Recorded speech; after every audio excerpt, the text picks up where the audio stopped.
taking too long and they'll just do the work. If you're doing the business of doing business, you also can make up for some of those gaps, and that's kind of what we help you identify as well. There was other questions, yes.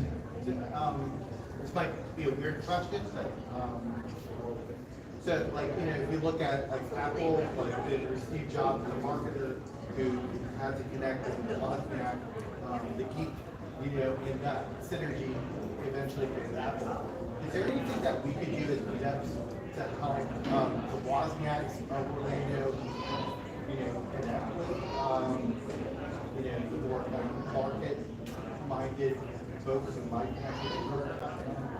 So to address that, co-found, and we're going to be working with Bot to some degree in this, plans on rolling out mixers. We know that there's a couple of mixers that have like Orlando and so on, and those are great, go visit them, but we want to do something that's more akin to what we see in the Northeast. We're originally from Massachusetts, so we really want to see stuff that kind of echoes what happened there, where you would have the visionaries meet the technical acumen. Like, that's what you want.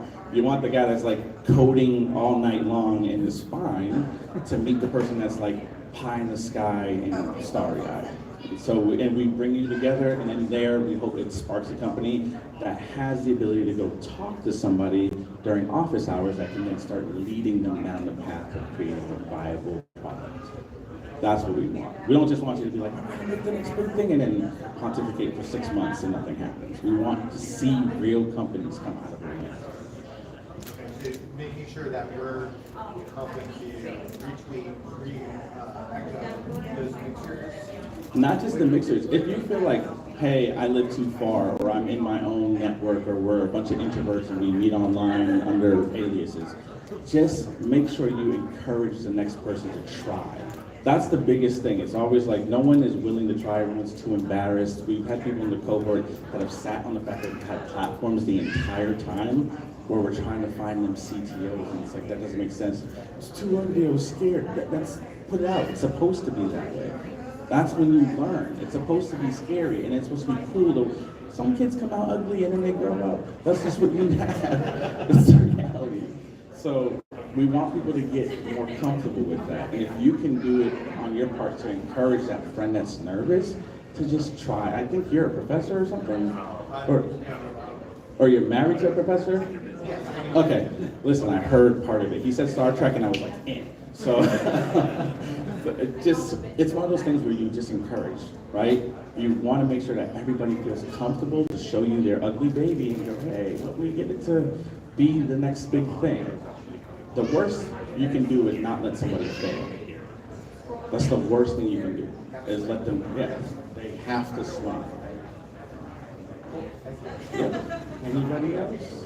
Are you looking for companies or particular industry or open pretty much? No, so we are industry agnostic. Although I will say we've had some trouble with real estate tech founders. And that is because real estate tech founders understand investment in one way, and trying to get them to understand the other side of it is hard.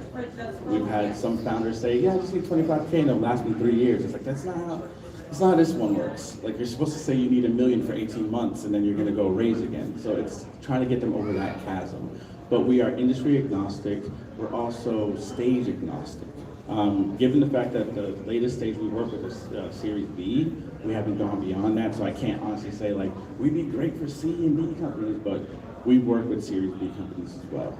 And if you're looking to pivot, we're also a great place for you to come and have a sounding board of other founders and the people that are leading the program to kind of help you navigate that as well. Anything else? I really could do this all day. Oh, you know what? I can't do this all day. Thank you, guys. Yeah.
Okay, so when you guys get the post survey, you're gonna tell me what went well and what didn't. I like brutal honesty, so I know we're not staying on time. It's our first mega meetup, so I appreciate all feedback, just so you know. So we now have Jim Alapet, and he's gonna be sharing about 1 million cups and Toastmasters. Combined, it's 2 for 1.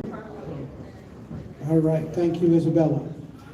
So, welcome all of you, thanks for coming. This is my first Indienomicon too, right? So a lot of people go, what's 1 million cups? Anybody ever heard of 1 million cups? All right, great. How'd you like it?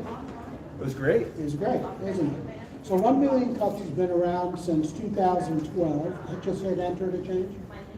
Enter. Got it. So 1 million cups was founded in 2012 by this gentleman's foundation. He's passed away, but Mr. Ewing there took the idea that entrepreneurs need support. Let's face it, a lot of entrepreneurs are mavericks. I've been an entrepreneur most of my life. I started my first business at 12. And it's just something that, I don't know if it's inbred or what it is, but we're here to help. And so what 1 million cups does, we're here to help entrepreneurs. And it was all designed on the fact of you build relationships 1 cup of coffee at a time. When we're leading a meeting and sharing with folks in attendance, we always encourage them, look, you're here to network with other people. You never know who you're going to meet. And the great thing is, it's best and most important for you to have one-on-ones with a cup of coffee so you can learn about somebody, because they may know somebody that you need to know. So that's the part of it. We meet on Wednesday mornings over at, just up the street here at Tech Hub at 8:30. 8:30 to 9 o'clock is networking. Come get coffee and donuts, we provide those. And then at 9 o'clock to 10 o'clock is typically 1 to 2 presentations. Now, they're not a pitch, but they are an opportunity for you to share your service, product, whatever it is that you're doing, so that you can inform and educate us. You have 6 minutes to do that, and then we have 20 minutes to ask you questions. And then somebody in the audience typically will want to meet with you one-on-one, typically 2 or 3 people that are there. So it's a great way to help you grow, get ideas on how to sharpen your presentation. One of the biggest mistakes that I see most presenters do when they're there is they tend to start in the wrong place. They put examples and stories at the end, not in the beginning. We had a guy there that had created this very cool, like an egg type of a bat for seniors. And he developed the idea because his grandmother was in a home, and long story, but he shared the part about grandmother in the end, not in the beginning. That's what you hook people with. Let them know why you're there. We educate, inspire, connect. Also, so the best thing to do is attend a meeting, come, get to see how it works, apply to present, prepare your presentation. We'll give you a coach that can help you with your presentation, how it flows, help you with the timing, because again, 6 minutes, and then you have the opportunity to present. These are just a few of the companies that have actually come through that we've been able to work with and help. I'm sure you're familiar with some of these that you've seen. Some of these have done really well as they go through. So the organization itself is here again to help educate. And when it goes through, it's a quick just Q&A time as you go through at the end. So the presenter shares, it's not time to pitch your business, it's time to educate and inform us what you're doing. Please keep your questions brief. When you have questions, 1 question at a time, and then any dialogue is we always discuss after the fact. So this is how you can get a hold of me for questions about 1 million cups, and I'm just up here on the front when you come in.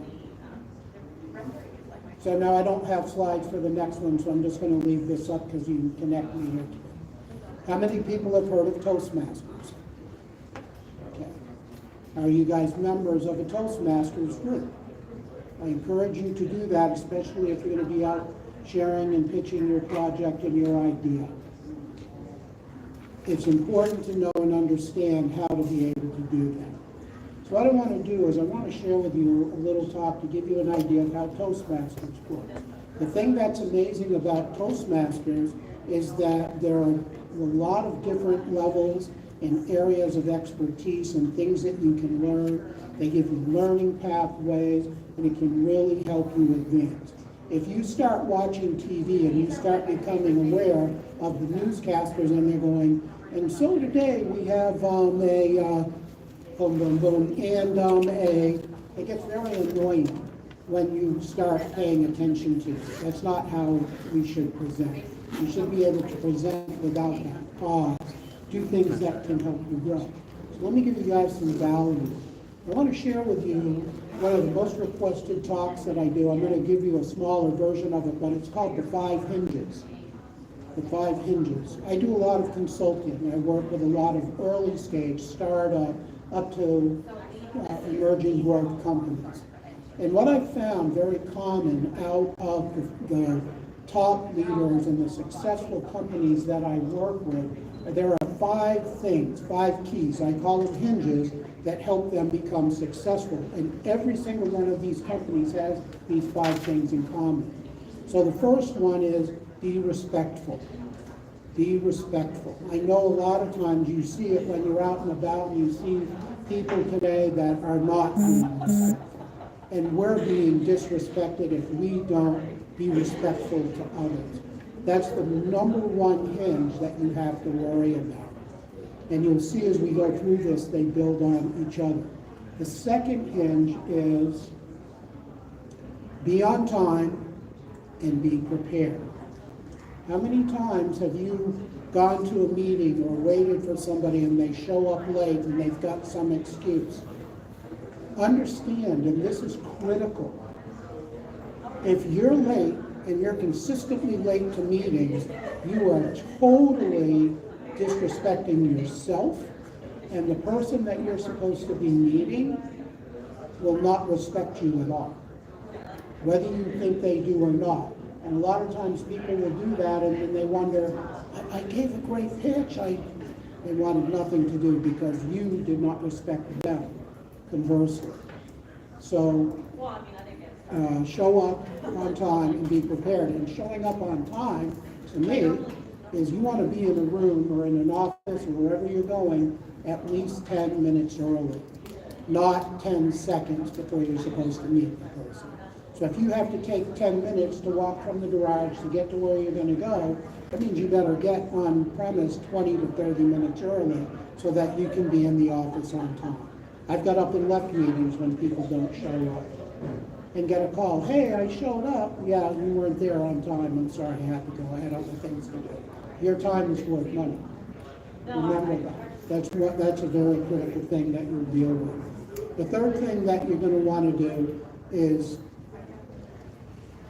do what you say you're going to do. I like to call this keep and make small promises. This is one of the best ways that you can build respect from others. And it also can build some instant trust. How does that work? So let's say I like to read. I read a lot. And there's certain books that I like to share with people that I will say, hey, I've got an extra copy of that. I'll drop it off at your office tomorrow. Or I'll email you some information. Do it. Not now, but right now, when you can. Keep that promise. One book that I'm going to highly recommend to all of you is a book called The Slight Edge. It's written by a man by the name of Jeff Olson. Jeff has created 3-4 different $100 million plus companies. The guy is amazing. It's a philosophy. Embrace it. It will change your life. So do what you say you're going to do. The fourth hinge, okay, is finish what you start. So many people start, but they don't finish. Finish what you start. It says a lot about you as a person, and it says a lot about your integrity.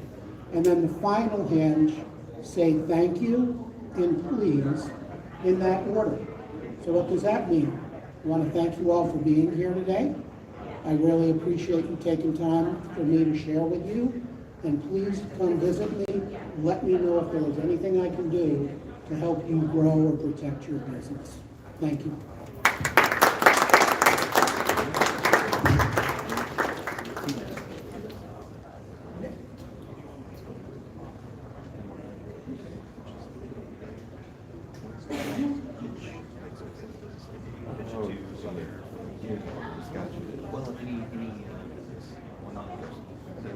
This is gotcha. So we're in the morning. It's like tech and stuff. Gotcha. Something like that.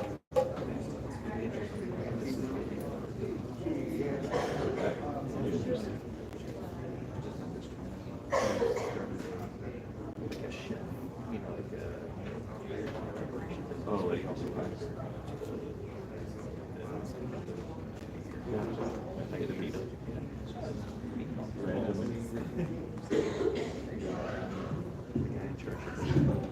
All right, so our next presenter, this is going to be a thought leader talk, just so you know. This is Nick Cardona. Let's give it up for Nick. Okay, thank you.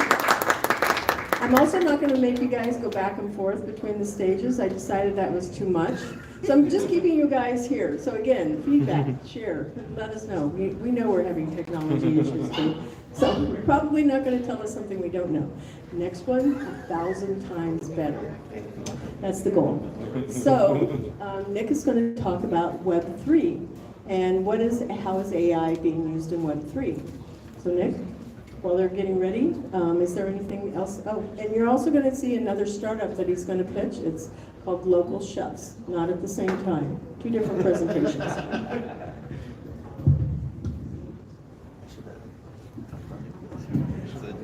Thank you so much, Isabel.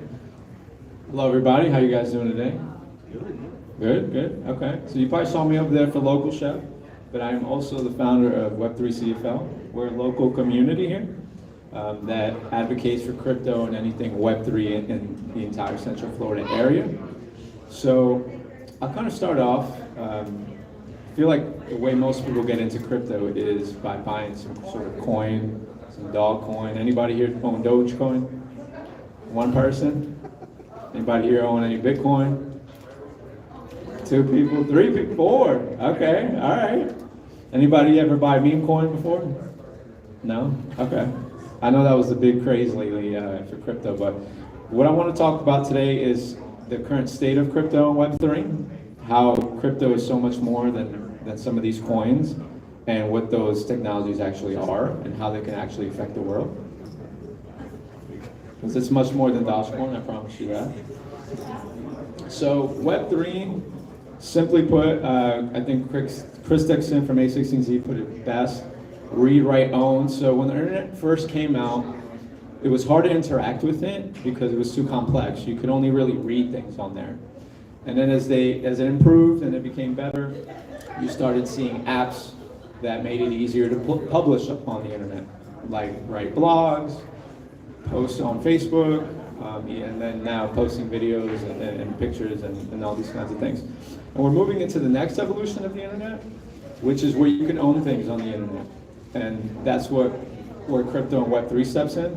Now you can actually own money, you can own NFTs, which are not just monkey pictures, they're just a technology that allows you to own anything in your own personal wallet, not on a company's website or servers.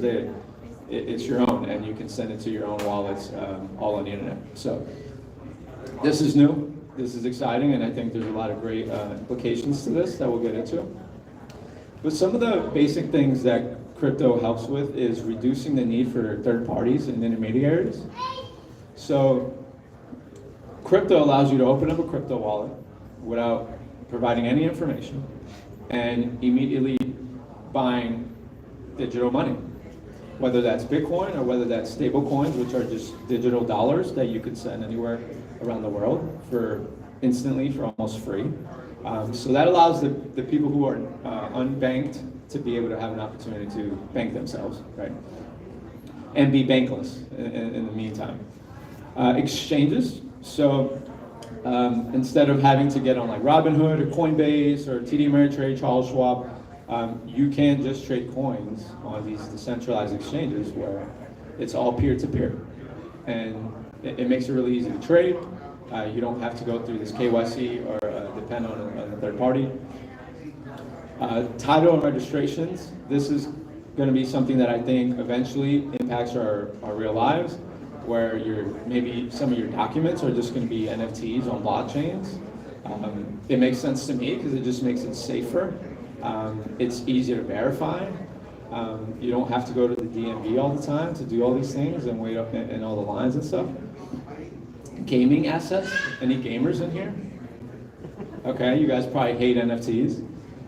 That's been my understanding from the gaming community, but I think that NFTs being integrated into games one day where you can actually own assets, move them between different games, instead of just being inside the gaming company's game where it's, they centrally own it.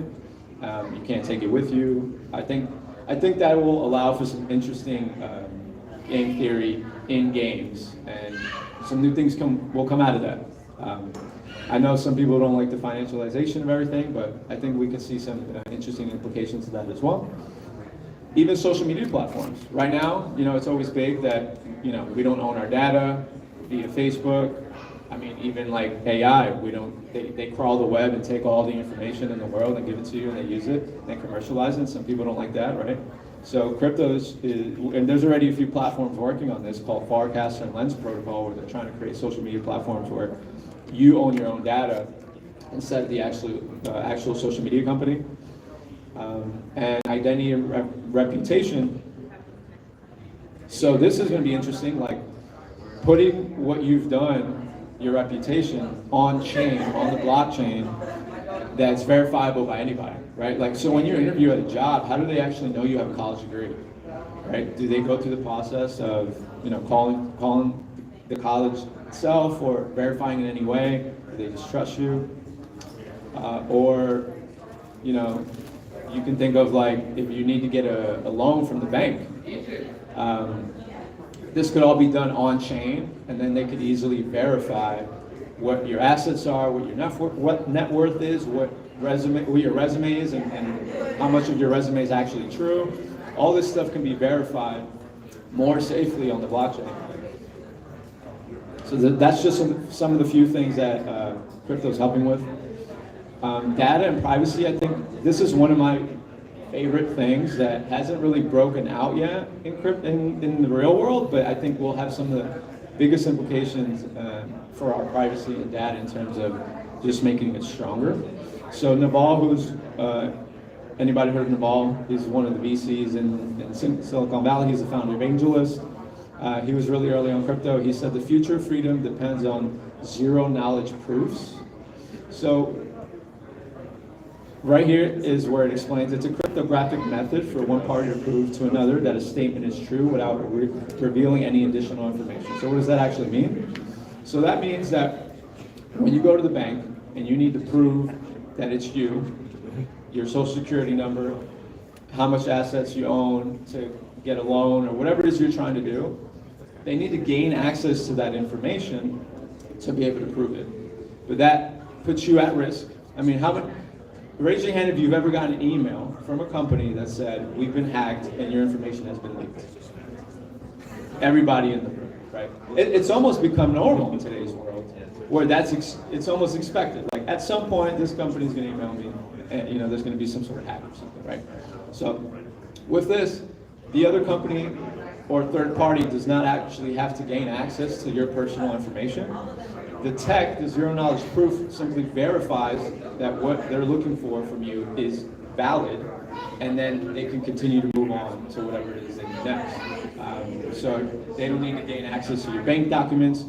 It just proves that you have 100 grand in assets, and then you can get a proof of the loan. Right?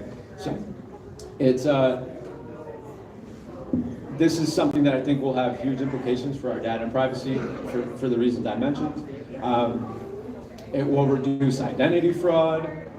You won't have to disclose your personal information. Your privacy is just going to improve all the way around. It enhances all the authentication systems. You won't have to reveal passwords. And hopefully one day we don't have to remember 30 passwords to log into all of our things. So I think this is something that will be huge in the future that just hasn't taken off quite yet. I'll go back to Bitcoin because that's just kind of like where Bitcoin started, and a lot of people hear about crypto through Bitcoin. But this is also something that Naval stated. Bitcoin is a network with no ruler. There is no founder. I'm sorry, there is a founder, Satoshi, but he just initiated the process and kind of stepped back early on. But the Bitcoin network, it's merit-based, it's tamper-proof, it's open, it's this voting system that's decentralized around the world for people, peer-to-peer system. Society gives you money for giving the world what it wants, and blockchains give you tokens for giving the network what it wants. For example, Bitcoin pays you if you secure the network. And by securing, I mean if you mine Bitcoin, you're helping secure the Bitcoin blockchain. For everybody and every one of us who wants to transact and send Bitcoin, you're helping secure that network for us. And in return, the Bitcoin network pays you in their own currency, Bitcoin, right? And hopefully that Bitcoin increases in value or is stable, and that is valuable to people. And currently we exchange that for dollars, but maybe one day we won't. And different blockchains have different needs. Bitcoin needs security in the form of mining, and if you provide that service, the network pays you in Bitcoin tokens. Different blockchains need different things, right? Some blockchains need you to create content around their ecosystem, and they'll pay you in tokens for that specific content, right?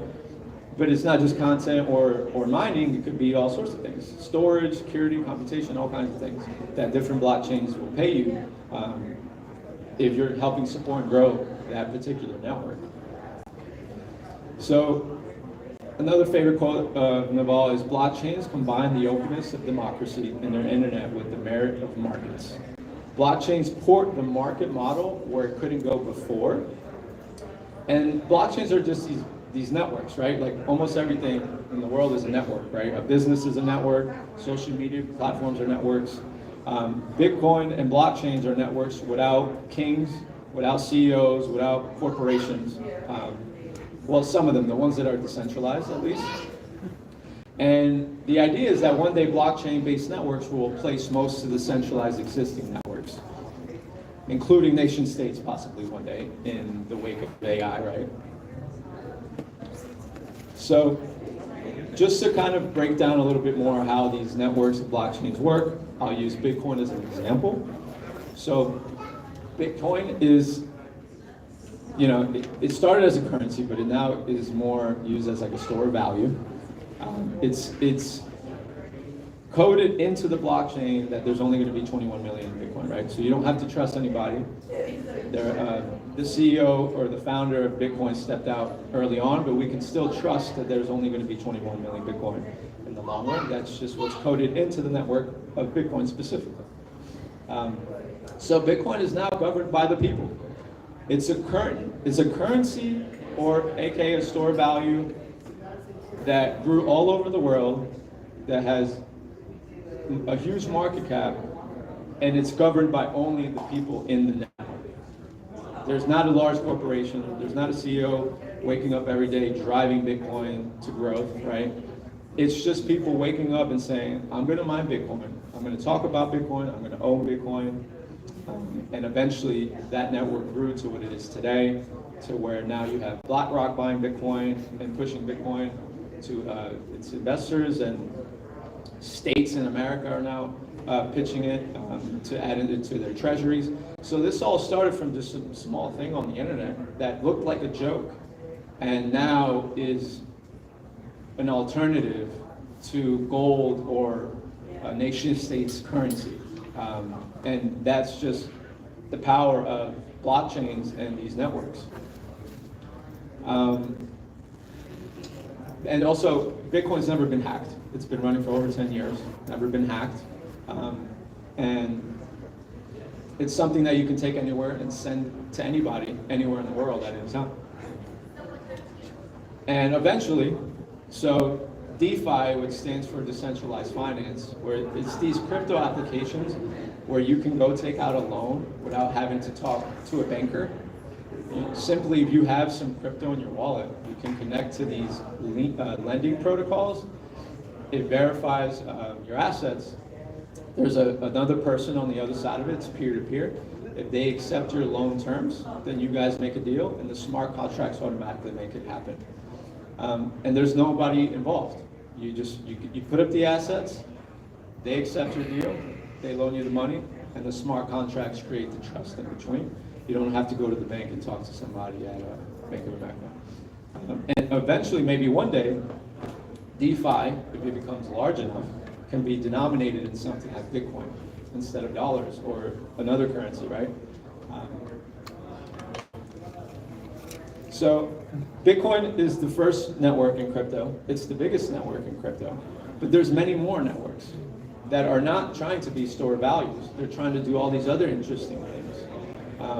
And I think I think crypto is still early, and you're going to see a lot of these networks continue to grow and offer value in really interesting ways that impact our lives. And Bitcoin is still not a guaranteed thing. It's been around for over 10 years, but it's not guaranteed to be this long-term thing yet. I think if the world decides that Bitcoin is bringing value and the network is continuing to strengthen it and grow it, then eventually I think Bitcoin could be a new store of value for maybe nation states or the underlying currency for all of decentralized finance in the future, where everything will be priced in Bitcoin and maybe not dollars or something like that. So a lot of people ask, well, why is it that every time I hear about crypto, it's something negative? It's something like somebody got hacked, or this meme coin dropped and everybody lost money. A lot of times that's what the news portrays it like. And I'm not saying that stuff doesn't happen. It does happen a lot, way more than it should. It's a permissionless network, so a lot of people can just go on there and do things. Which obviously with that comes bad actors that do bad things.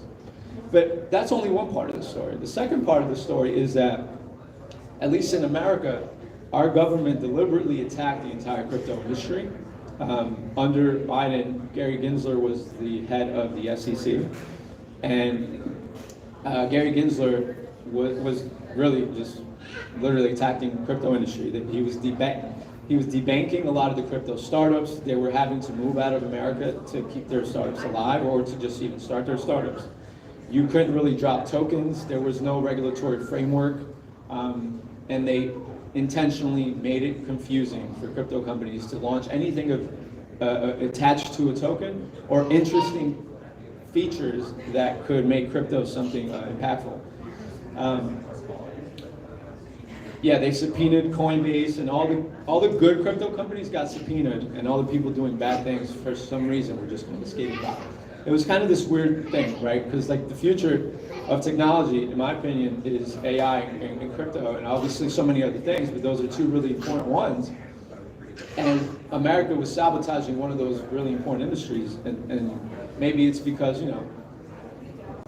different industries have different interests, and this may be attacking, their business or whatever it may be, right?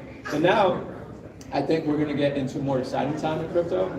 I'll take a step back. So one of the reasons you saw the proliferation of meme coins was because technically meme coins were decentralized.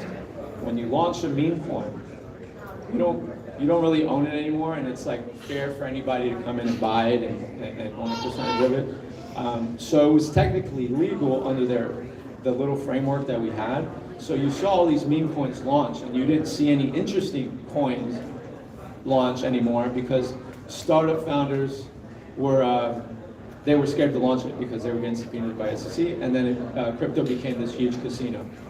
So, but I think now that we have a new administration who is a lot more supportive of crypto, you're seeing stable coins take over. We're going to see some really interesting things come from crypto. Crypto's never had good regulation. For the first time it does. So I think things are going to get exciting, and I suggest that you guys start learning about it if it interests you, and get involved. And I'll just show you guys This is our website, Web3CFL. You'll find us on Meetup. We host different community events and partner with different groups to advocate for crypto and its values. Thank you, guys.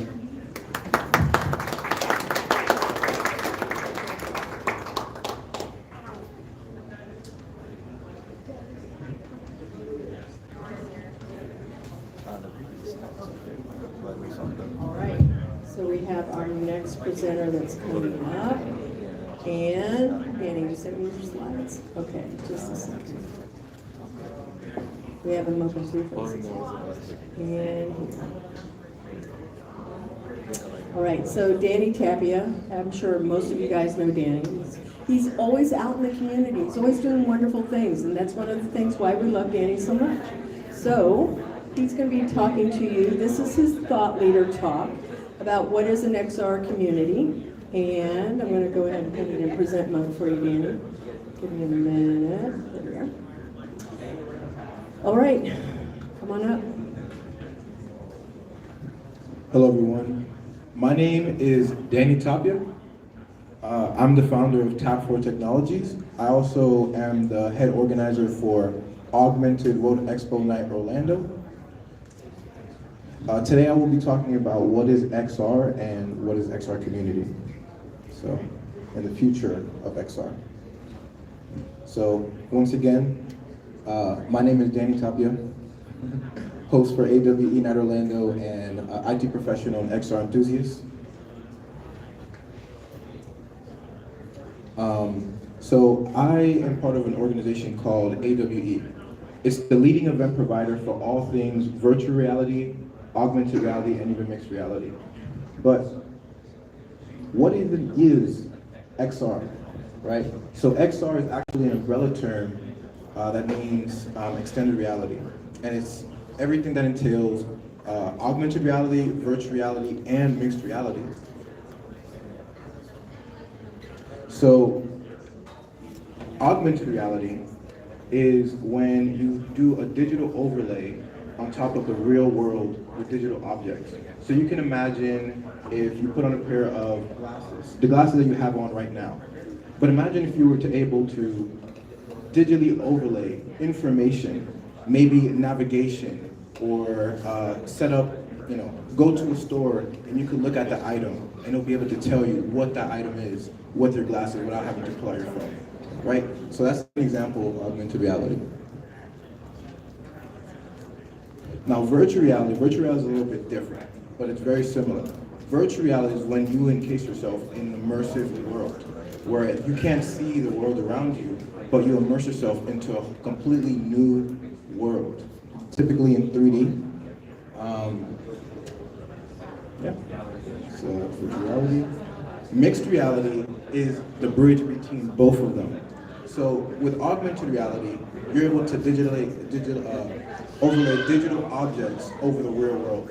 And with virtual reality, you're able to encase yourself in an immersive world. What happens when you mix both of them together, right? You get mixed reality. And mixed reality is when you have a video overlay. So you have a video processing.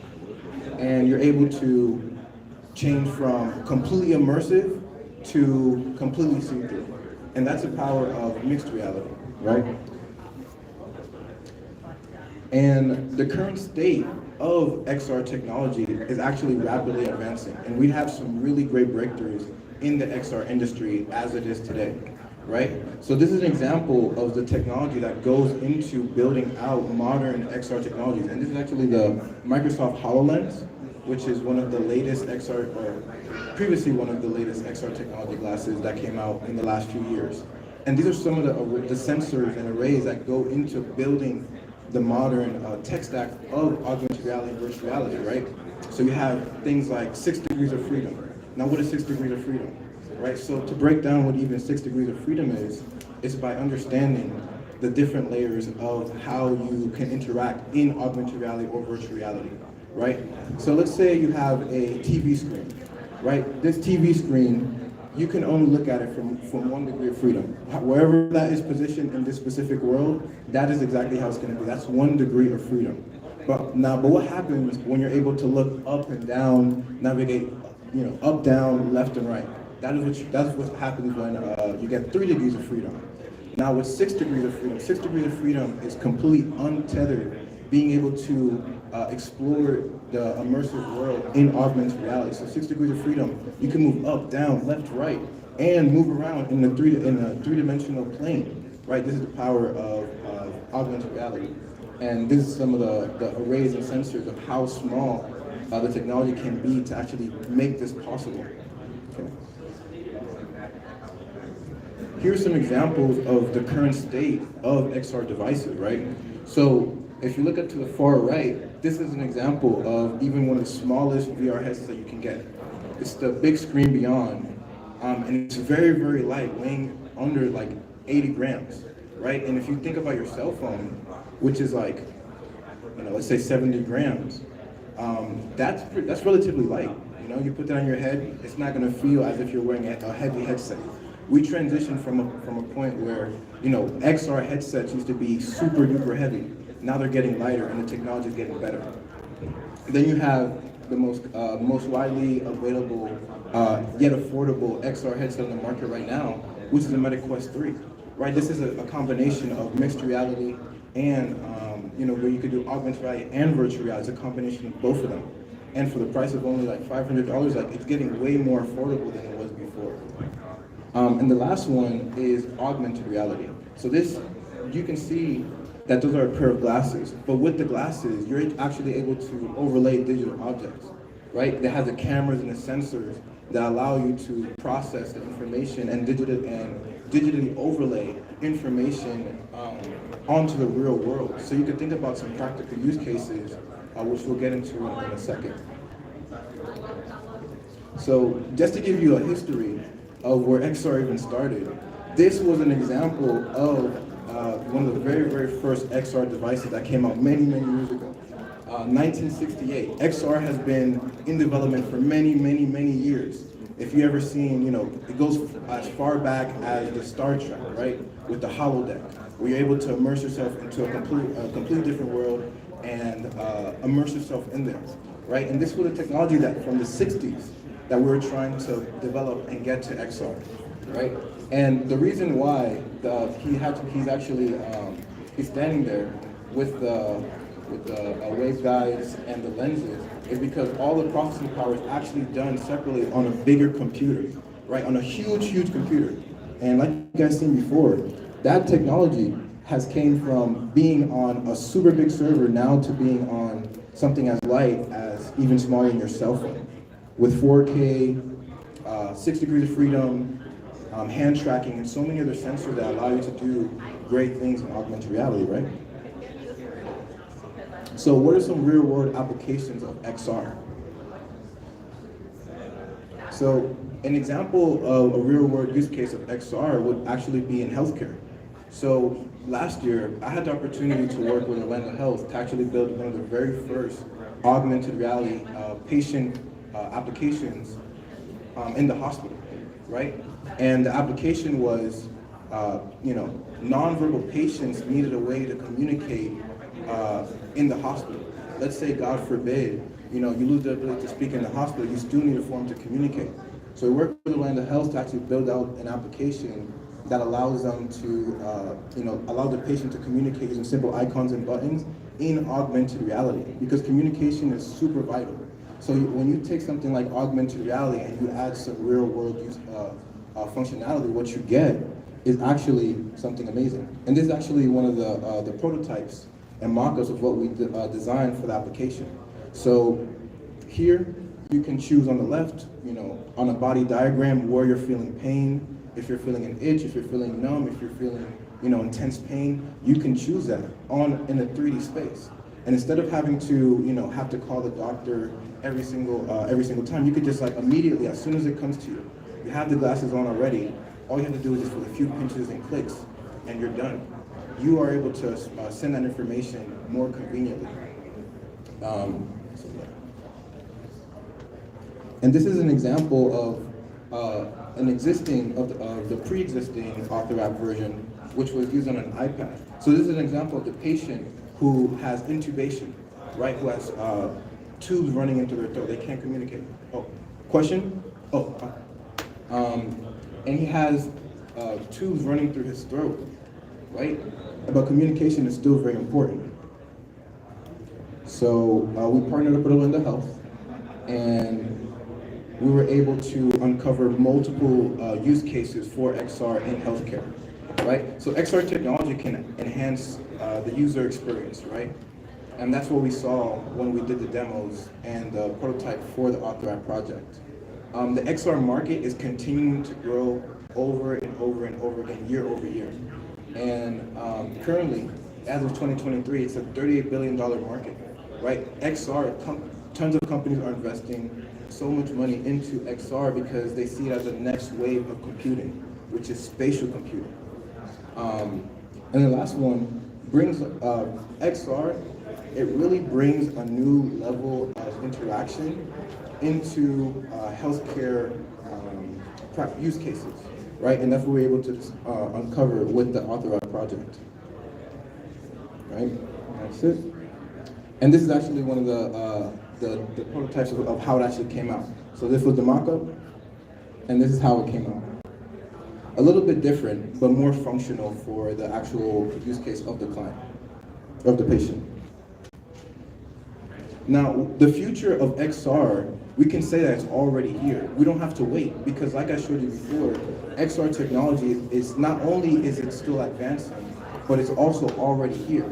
You could think of companies like BMW worked with another company called XReal to build out infrastructure for entertainment in the car. So you could be driving, throwing a pair of augmented reality glasses and just, not even have to worry while the car is driving itself. This is where we currently are today, right? And then XR for entertainment, you can be talking to someone on a FaceTime, no more need to pull out your phone, just throwing a pair of glasses, call someone, right? And that interaction, you could be cooking while having the augmented reality glasses on and be, either cooking while talking to someone, while having the instructions here, floating over here, and then having your family or your friends on this panel over here. And that's the power of XR, right? And then the far future of XR's potential. Where can XR really go from here, right? Because we're still only in the inception. XR has been, it's been in development since, let's say, the 60s as far as we know, right? But this is only the beginning. We have still yet to get to the point where we have augmented reality glasses for every single person. But at that specific point is when things are going to change. You're going to put your phone down less, and it's just going to be, everything is going to be accessible to you at a moment's notice with a pair of augmented reality glasses.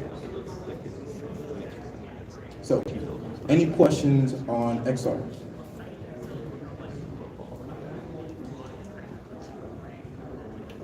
Okay.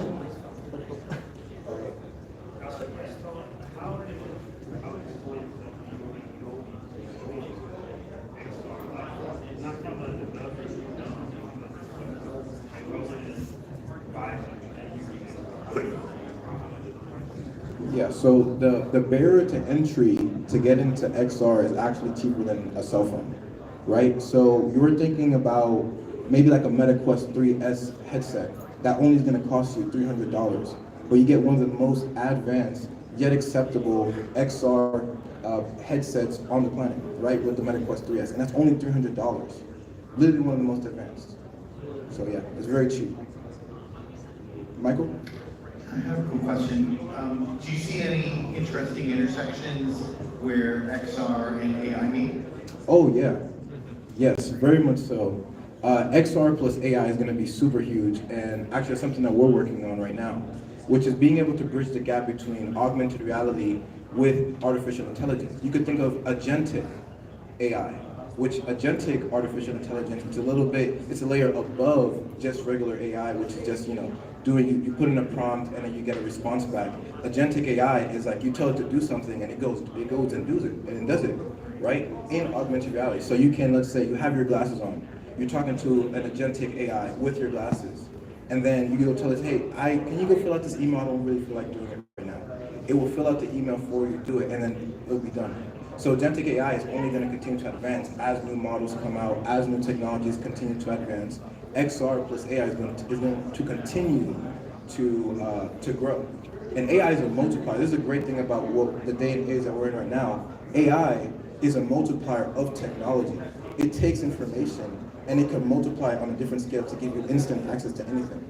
So AI plus XR is going to be big. So you're gonna have like a holodeck. Oh yeah, holodeck, creating worlds, all of it. And question over here? Yeah, speaking of holodecks, I really enjoyed the Void at Disney Springs for my classes. Are there any mixed reality experiences in Orlando that I can take my kids to or participate in? That is actually a good question, and actually that's something that we are working on right now with the Orlando tech community to bring more experiences here to Orlando related to XR, right? Because traditionally it would be you go to Disney, you have to travel to Disney to actually have a really fun experience. But now with XR technology, you can bring the experiences to you, and that's the power of XR. In fact, if you're looking for a location-based experience, there's actually the AWE Nite Orlando meetups that we have, and we have this every single month. It's every single month, and there's a bunch of experiences. But yes. Okay, taking this away from him, he's going to come back and talk about his AWE night in a little bit, but we have our next speaker. Thank you so much, Danny. All right, so you just saw Nick come up and talk about Web3. Nick is going to tell you about his new startup, which is Local Chef. So Nick, I'm bringing you back up here. I didn't mean to do that, sorry. Let me put it back and just leave it where it is. Not messing with it. Slideshow. And come on, Nick. Thank you, Isabel. What's up, everybody? I'm back. So when I'm not trading crypto tokens, I'm avoiding cooking. So I started a startup for meal prep. So the way Local Chef came about was about a year ago. I was working full time, busy, I'm sure like many of you guys, and I got tired of cooking. I'm like, every night I'm cooking. It's taking like 2 hours. I gotta cook, I gotta clean, I gotta go to the store. And eventually I just got fed up with it. And then I just started eating out every day. And then after a few weeks, I got fed up with that. And I just wanted to be a little bit cleaner too. So I was like, what is the alternative, right? So then I ordered HelloFresh. Anybody here ever try HelloFresh, something like that? I ordered it and ingredients showed up. And I was like, wait a minute, like I was trying to avoid the cooking. And I didn't read good enough. So I gave the ingredients to my roommate and I went and got Chipotle. So, and then I tried Factor, which was another meal prep company. I didn't like it. It didn't meet what I was looking for. So I still had the same problem. I didn't find my solution. So, man, I just want some clean meal prep that I can trust, that I can enjoy, that I can stay on for a long period of time. I wasn't finding that. So I live in an apartment building downtown, I knocked on my neighbor's door, and I said, we're cool. And I said, hey, are you cooking dinner tonight? She said, yes. I said, can you cook an extra plate for me? And I'll throw you $10. And she's like, all right. And then, I was like, whatever you're cooking, just make me another plate. I just want a home cooked meal. So she did. We did that for like 3 months. And I was like, okay, this is great. Like, I'm eating great. I don't have to cook. I don't have to go out to even buy it. It was just showing up to my door. She's my neighbor. And I thought, okay, this is interesting. Maybe we should connect local chefs with people looking for local meals, local fresh meals. And that's kind of how Local Chef came about. So I thought, okay, maybe I should test this idea a little further, because obviously my neighbor wasn't a professional chef. She could cook up a mean lasagna, but she didn't go to school for it. So I went and I found some chefs locally, and I convinced them to join the plot. Well, I didn't have a website at that point. I just said, hey, listen, I'm going to find you some customers. You're going to have to cook the food, and we'll make it happen. And so that's what happened. I had a few chefs working with me. I found some customers looking for meal prep. I manually was making this happen on a weekly basis. Sometimes I was delivering the meals to the customers' homes. Sometimes we'd use a third party. And we did that for several months. The customers liked it. They're like, this is better than HelloFresh. This is better than Factor. It's local. And I was like, okay, all right, maybe we're onto something here. So then we decided, okay, I think we got enough of validation to maybe we can release an MVP for a marketplace where people can go on in Orlando and find a local chef that they would like to order from. You'll be able to see their menu, the days they deliver, the pricing, all that. And that's what we're going to be launching in about 1 to 2 weeks. If you go to this website, it's a website I built on Shopify. It was very basic, basically just to be able to have a place for people to pay for the meals that we were doing. But the marketplace will be a different domain and be releasing in the next 1 to 2 weeks. And yeah, so now we're going to go ahead and further validate the marketplace. You'll be able to order from a different Orlando chef every week if you want. Choose the meals, automate it for 3 months if you wanted. If you said, I don't want to think about every week how do I got to order my food, you could just in advance choose the meals you want. It just shows up to your door automatically. And you could just automate the whole cooking and eating process, which to me has been amazing. If you guys have the same issue, we'd love for you guys to give Local Chef a try. If you come to my booth over there and hop on the wait list, we will give you guys 30% off your first week's order. And there's no commitment. You can just try for a week. You can subscribe. You can edit it at any time, your menu list. So if you wanted to say, all right, let me just try the meals first, see how it is, you're more than willing to do that. So that's kind of the story. We're looking to launch in about 1 to 2 weeks. Like I said, we're very excited to work with some of the local chefs in Orlando and provide local meals to everybody who's in need of it. That's about it. Yeah, I like the idea because I'm assuming the chefs are like they sign into the platform also, kind of. Yeah, so there'll be a spot to sign up as a chef. Yeah. We're going to validate the chefs, right? We'll validate their cooking in a certified kitchen that's clean. We'll do the taste testing from the menu, and our job as the platform to make sure we're offering good food and good chefs to you guys. What have you?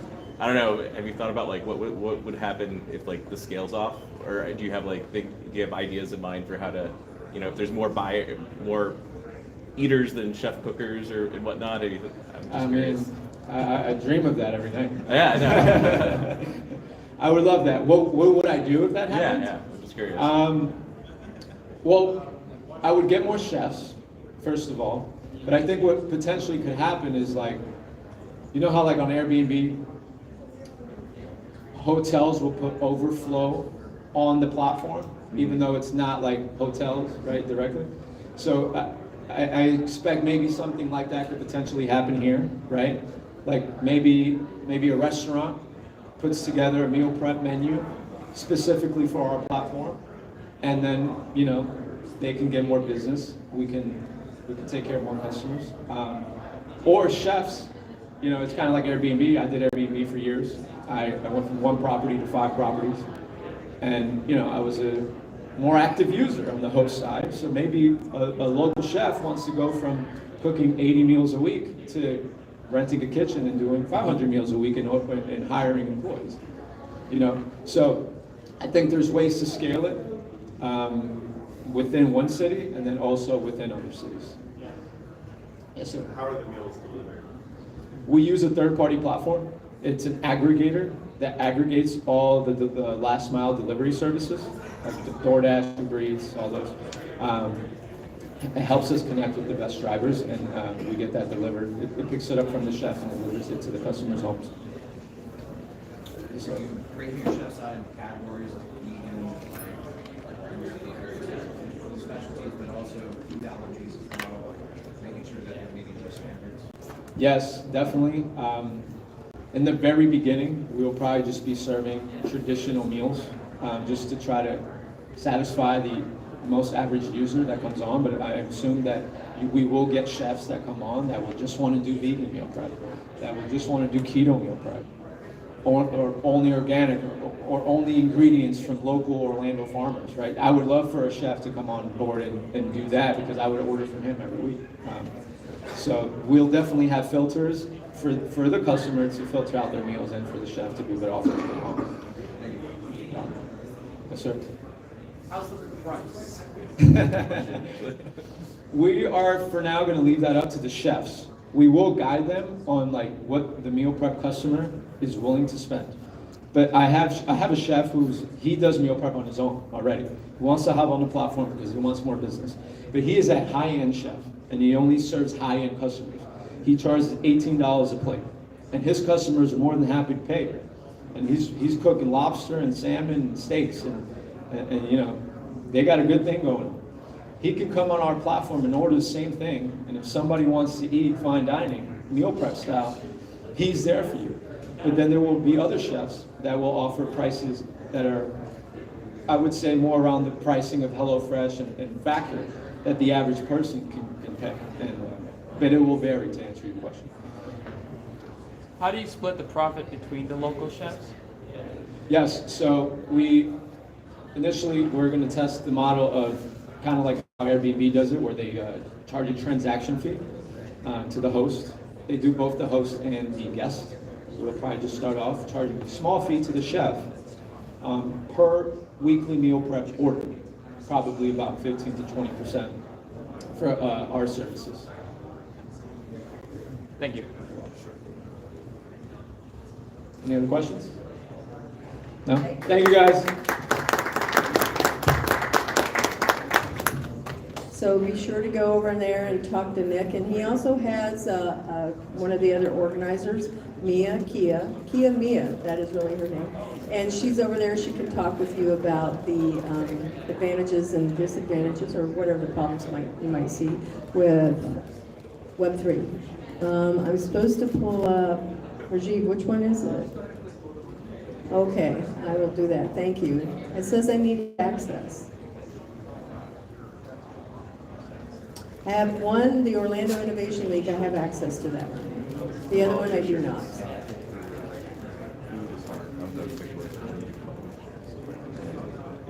Yeah, no problem.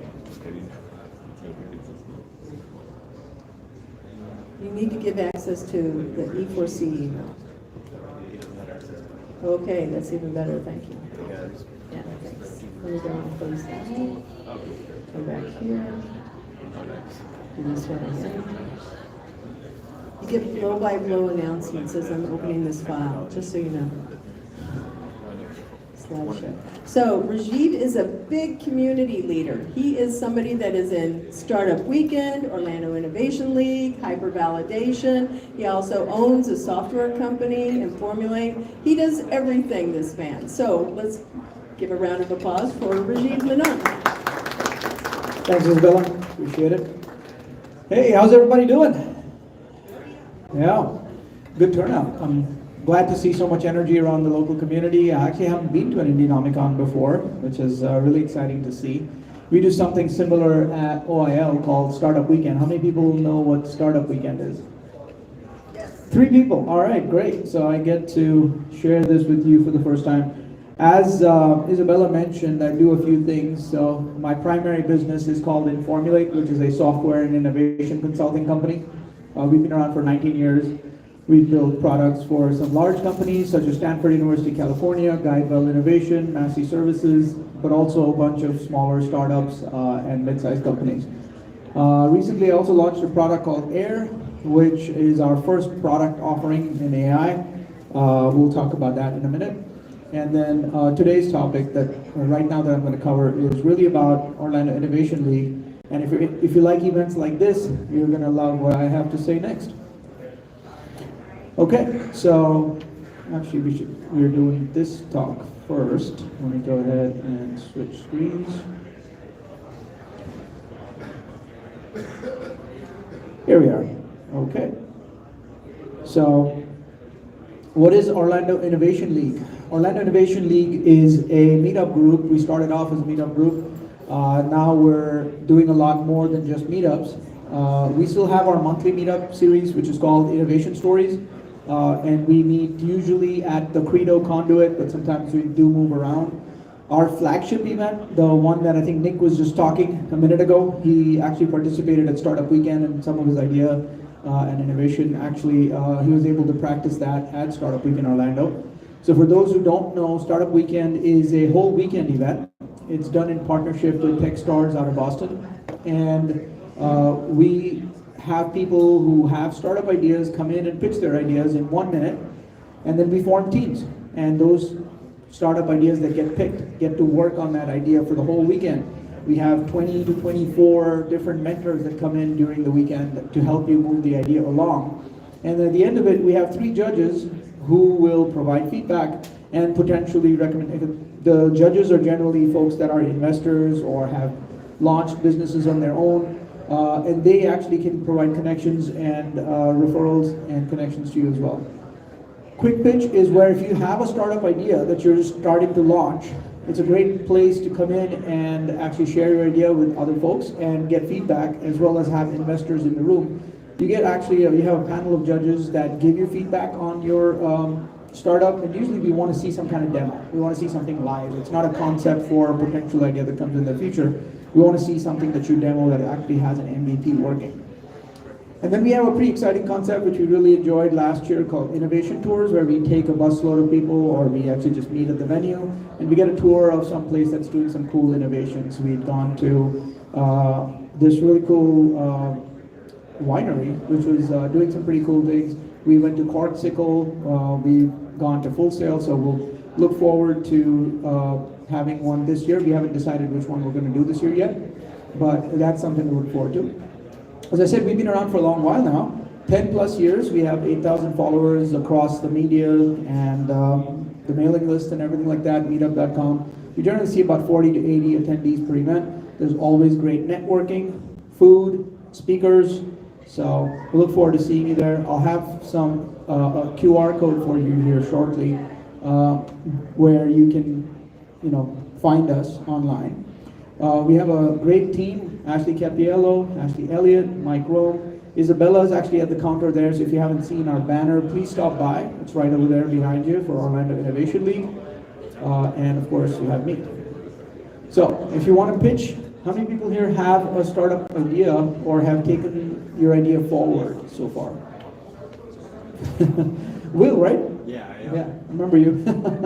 Cool. Well, if you want to pitch and you want to demo your startup, this is a great place to do it. Or if you want to just listen to some of the cool startups that are doing cool things in Orlando, it's a great place to come and see what some of the folks are doing. Because if you have skills that you want to maybe work on a startup idea part-time and see how things are going, like if you want to get experience in a technology that's pretty cool, like AR/VR or AI, come listen to some of the pitches and maybe you find some ways to collaborate with them.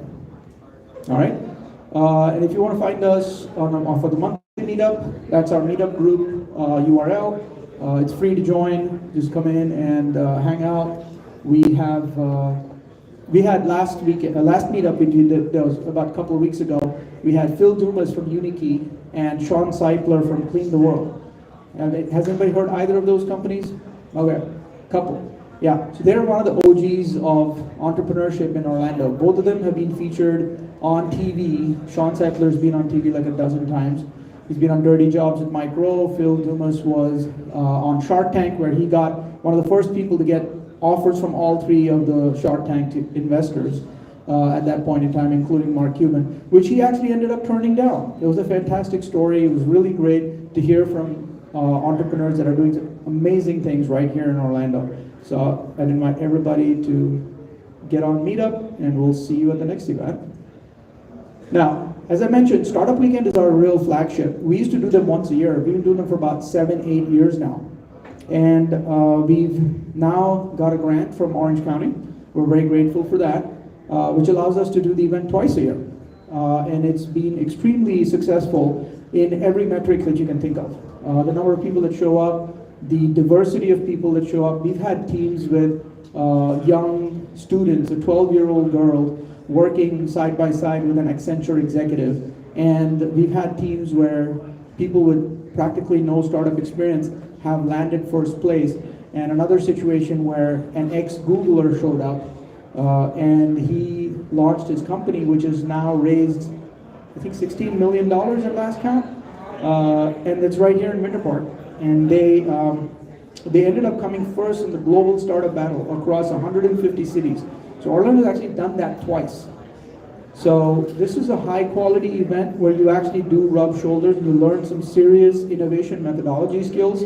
There are 4 kind of training sessions. One of them is about Business modeling, where you get the basics of business modeling.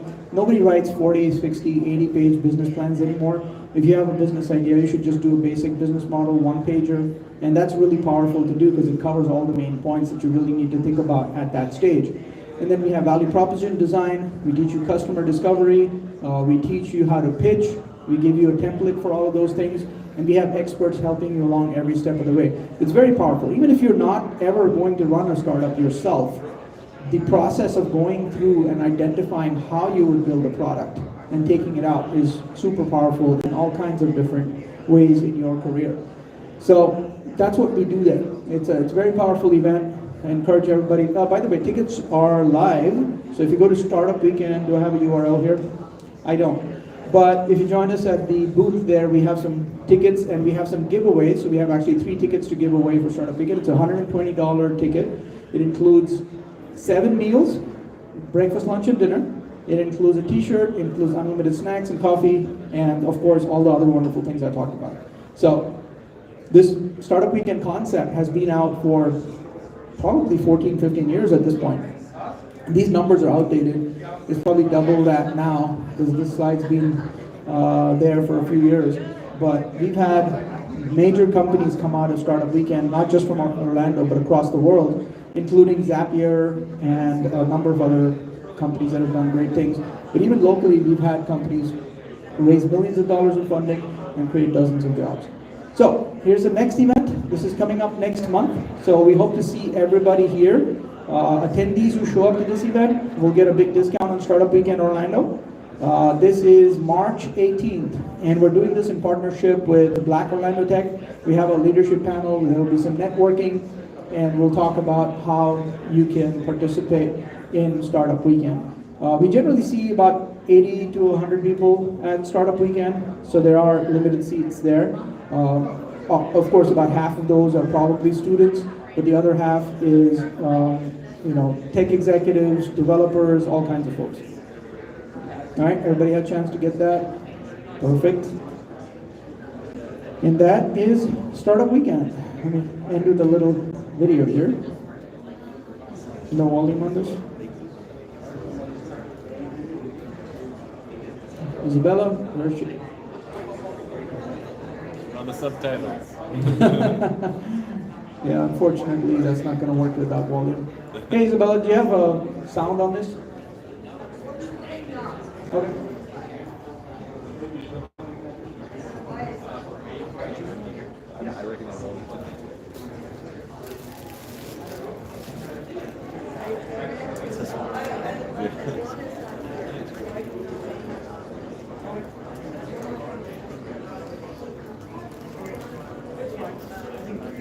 I think everybody gets the point of what this event's about, though. So I'll open it up to questions.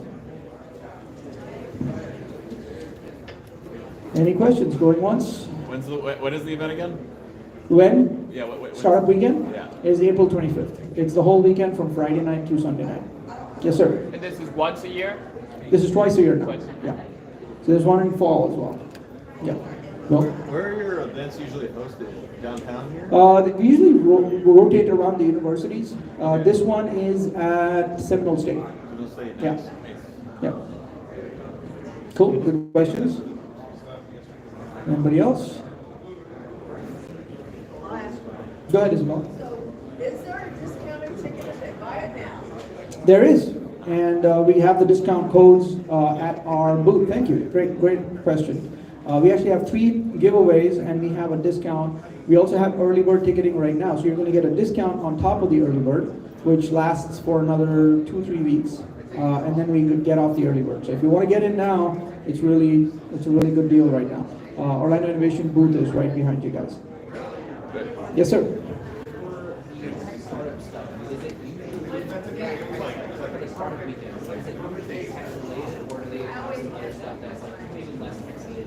Yeah, great question. So the question was, is the Startup Weekend focused only on tech? And the answer is no. You can pitch any idea you like. We've had ideas, hardware ideas. We've had somebody who had a healthy cookie idea, all kinds of ideas. Non-profits too. Yeah, we've had some social enterprises and non-profits pitched as well. Yeah. Yeah, are the groups there? You said, are they randomly created, or can you come in with a team, or what's the? Yeah, great question. So yes, the groups are based on, first of all, we have probably 50 pitches during the week on Friday night, and then we pick the top 10 or 11 depending on how much time we have. And then once you pick the top 10 or 11, you can pick any team that you want to be a part of. So it's very democratic. And if you have a team that came with you, you could end up working together if all of you agree that this is the team you want to be in, because your idea may not be the one that gets picked, right? So you'd have to go work on someone else's team. The experience is still 99% valuable, right? Because the only difference is you're not working on your idea, but all the things you learn are still reusable skills. Okay, so there's like a series of pitches that happen first. You guys weed them out, and then everybody kind of gravitates toward the one they want. Gotcha. Exactly. Okay. Exactly. Yeah. Good question. And you could end up working with somebody on an idea that you never even thought of, but that ends up being really cool. And I've seen that happen. I don't know if you guys heard of Sunita Madani, CEO of Stacks, the biggest fintech unicorn that Orlando has produced. She first pitched her idea at a startup weekend, and she didn't get picked. And guess what? Her company is worth over $1 billion right now, and she didn't even work on her idea. So don't let that stop you if your idea doesn't get picked. Yes, sir. Yeah, it's a very similar concept to game jams, except that it's about a startup and it's about a business. So you really focus on de-risking the business idea. Yes, ma'am. So why this is beneficial to you guys in the game community? You guys don't know how to take a game to market. This is where you learn how to take your game to market, your customer validation. You should sign up for it. Thank you, Isabella. Yeah, that's a great point, because a lot of times we have ideas for games or other startups, but how do we take that forward? And it can seem very daunting, right? It's more fun to build a game, but marketing it, finding partners, finding co-founders and all of that is really hard. So you learn those skills on really identifying how to pitch your idea, how to de-risk it, what are the biggest risks, because every idea has different risks. Some have technical risks, that's the biggest problem. In other cases, it's market risk, because you don't really understand what the market needs. In yet other cases, it could be regulation or something else. So it's really important for you to know what your biggest risk is and how you're going to address it. Cool. Any more questions on Swirl? Yep. All right. I do have one more talk, which is about Air, which is a free download as well. Let me. Oh, gotcha. Perfect.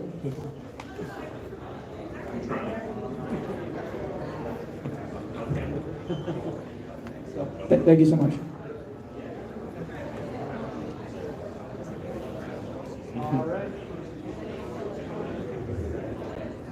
All right, dumb question. How many people have heard about AI? Raise your hands. That's just a joke, but as you know, everybody talks about AI everywhere. You literally cannot get away from it. Everybody needs to know AI, generative AI, all the tools that are there. There's tools in every single domain you can think of. There's marketing AI, there's game development AI, there's video production AI. You can pretty much think of any domain. There's going to be AI products out there. In fact, when I was writing a chapter in a book along with some Rollins professors about AI and entrepreneurship, and I did some research, there's 8,000 startups that are in AI as of right now across the world. That's a ridiculous number. There's $1 trillion of funding per year going into AI right now. It's the fastest product adoption. ChatGPT was the fastest product adoption of any product ever, hitting 100 million in a few weeks. The biggest VC raise ever. So it's just crazy numbers of what's happening out there. And from our perspective, rank and file, it can seem pretty daunting, right? It can seem pretty scary. Like, what's going to happen to our jobs? What am I going to be working on? It can generate code. What do developers do? So on the flip, that's the glass half empty side. But if you think about the glass half full side, this is the greatest opportunity of a lifetime for folks that are looking at startups and entrepreneurship, because the barrier to entry to launch a business is dropping like a rock. It has never been easier to launch a startup. It has never been easier to build a product. It has never been easier to scale your product. So much so that it is my prediction and since I made the prediction about a year ago, multiple people have made the same prediction that we're going to see our first billionaire and we're going to see our first trillionaire who has no employees. That is inevitable. It is going to happen. And it's a superpower if you look at it the right way. So, there's no getting around the fact that there is going to be disruption. People are going to lose their jobs. And entrepreneurship is one of the ways you can find your own path using AI tools. So we really have to think about, well, am I leveraging AI the right way? Am I thinking about this the right way? Am I aware of all the tools out there that could help me in my entrepreneurship journey? And what do I not know that these tools can teach me? With those questions, we try to answer it, and I'll talk a little bit more about how we answered it. But here's the situation, right? We've got 5.5 million new businesses that started in 2023. Guess what's going to happen to them? 90% of them are going to fail. Only 10% of those succeed. And of the ones that succeed, a lot of them actually got help from accelerators. Accelerators are what you go to when you're going to do something that you've never done before in the startup world. And that helps you answer the question of what is it that you don't know, right? And if you can figure that out, it makes your path a lot more likely to succeed. Now, yes, accelerators do great work. There's 40 million Americans who've thought about starting their business. Okay, how many people here have thought about starting a business? Okay, so about half of you. And that's a good number. We have 40 million Americans just like you who are thinking about starting a business, but they probably won't because only about 5 million of them do. And only 27,000, which is a small fraction of that 40 million, actually get into an accelerator. So what happens to the rest of them? Well, they don't get the support they need. That's the big problem. And that's why we created AIR. This is the world's first self-paced, AI-driven startup accelerator. And we built that, we launched it last fall. It is live on the app stores right now. Let me show you how it works.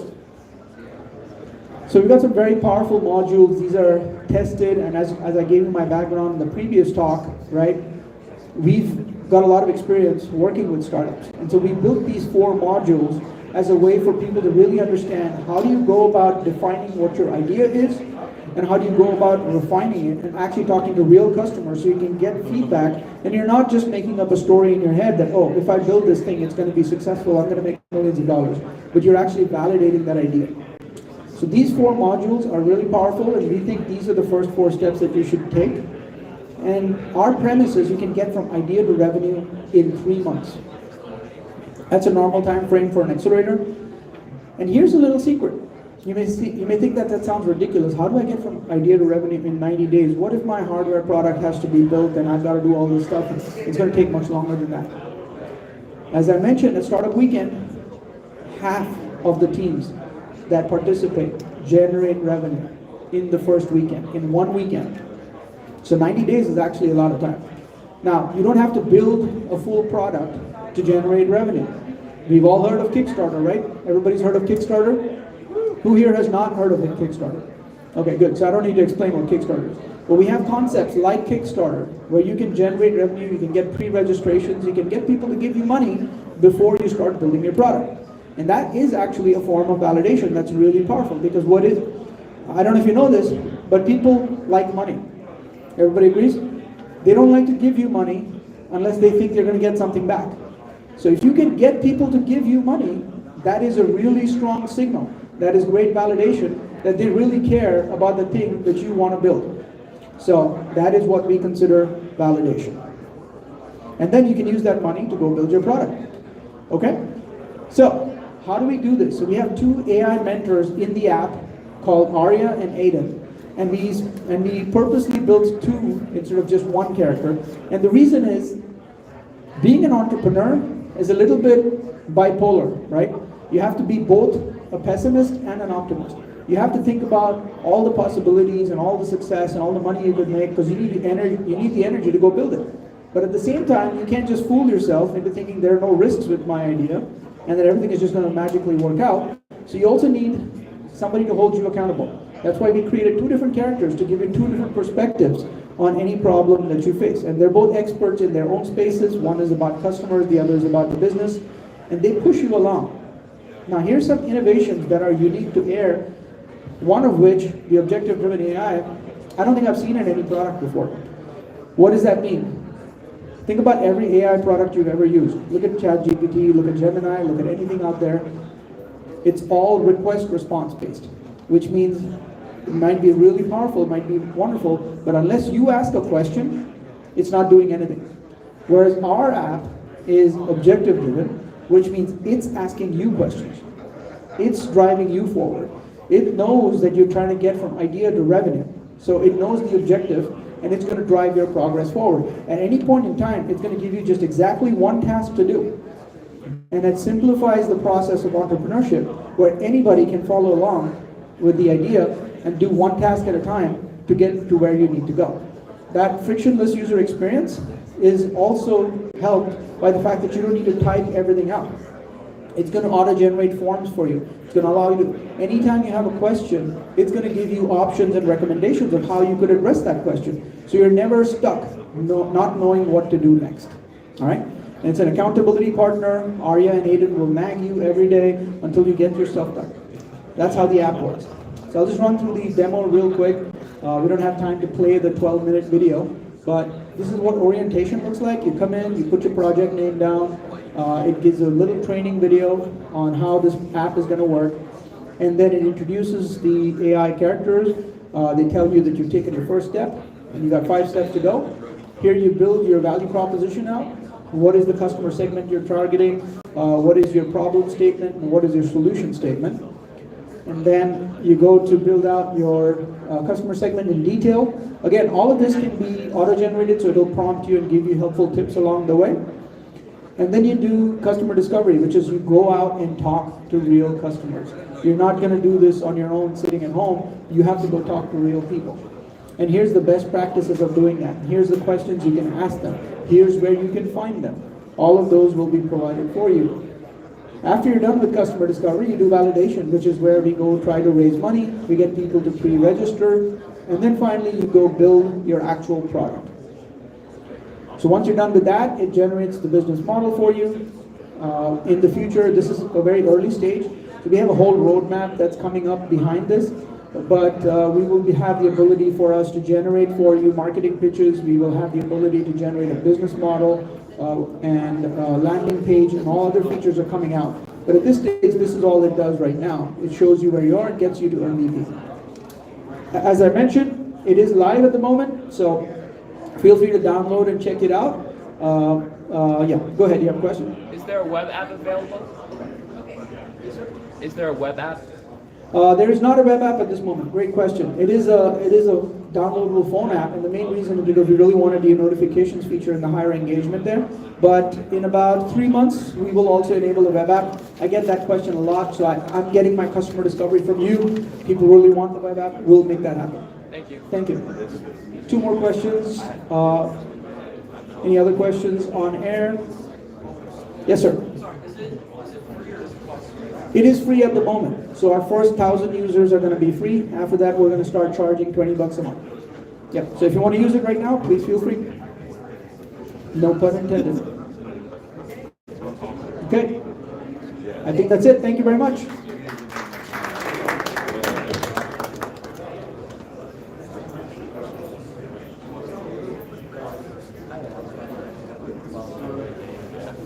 So we're getting ready for our next presenter. And you said you... Yes.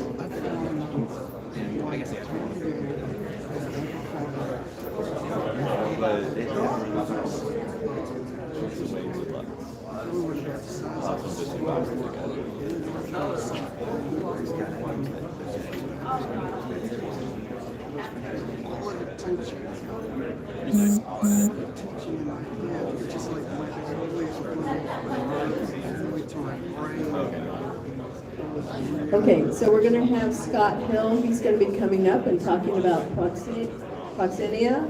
That is another really cool product. That's a new one out here. So Scott, just a minute.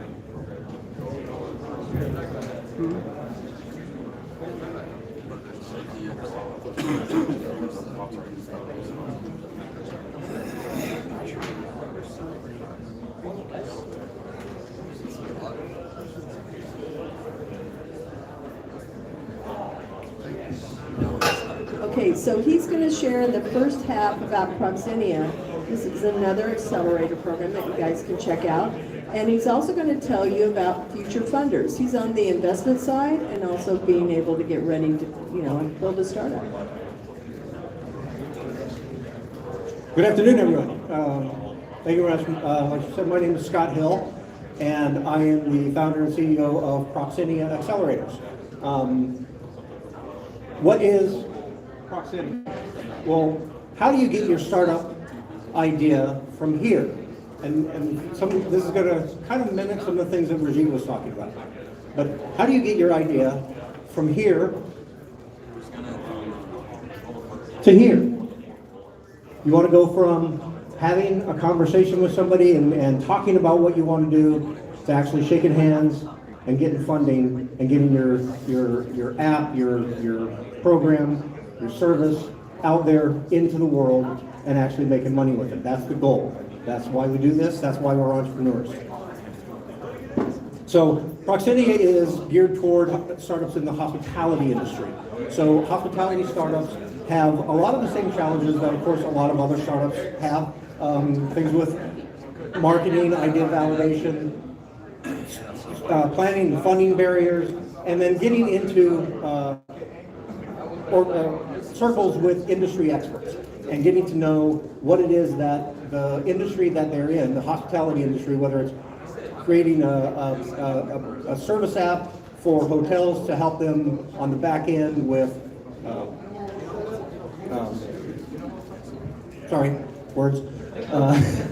with distribution or operations, or helping a restaurant in customer service.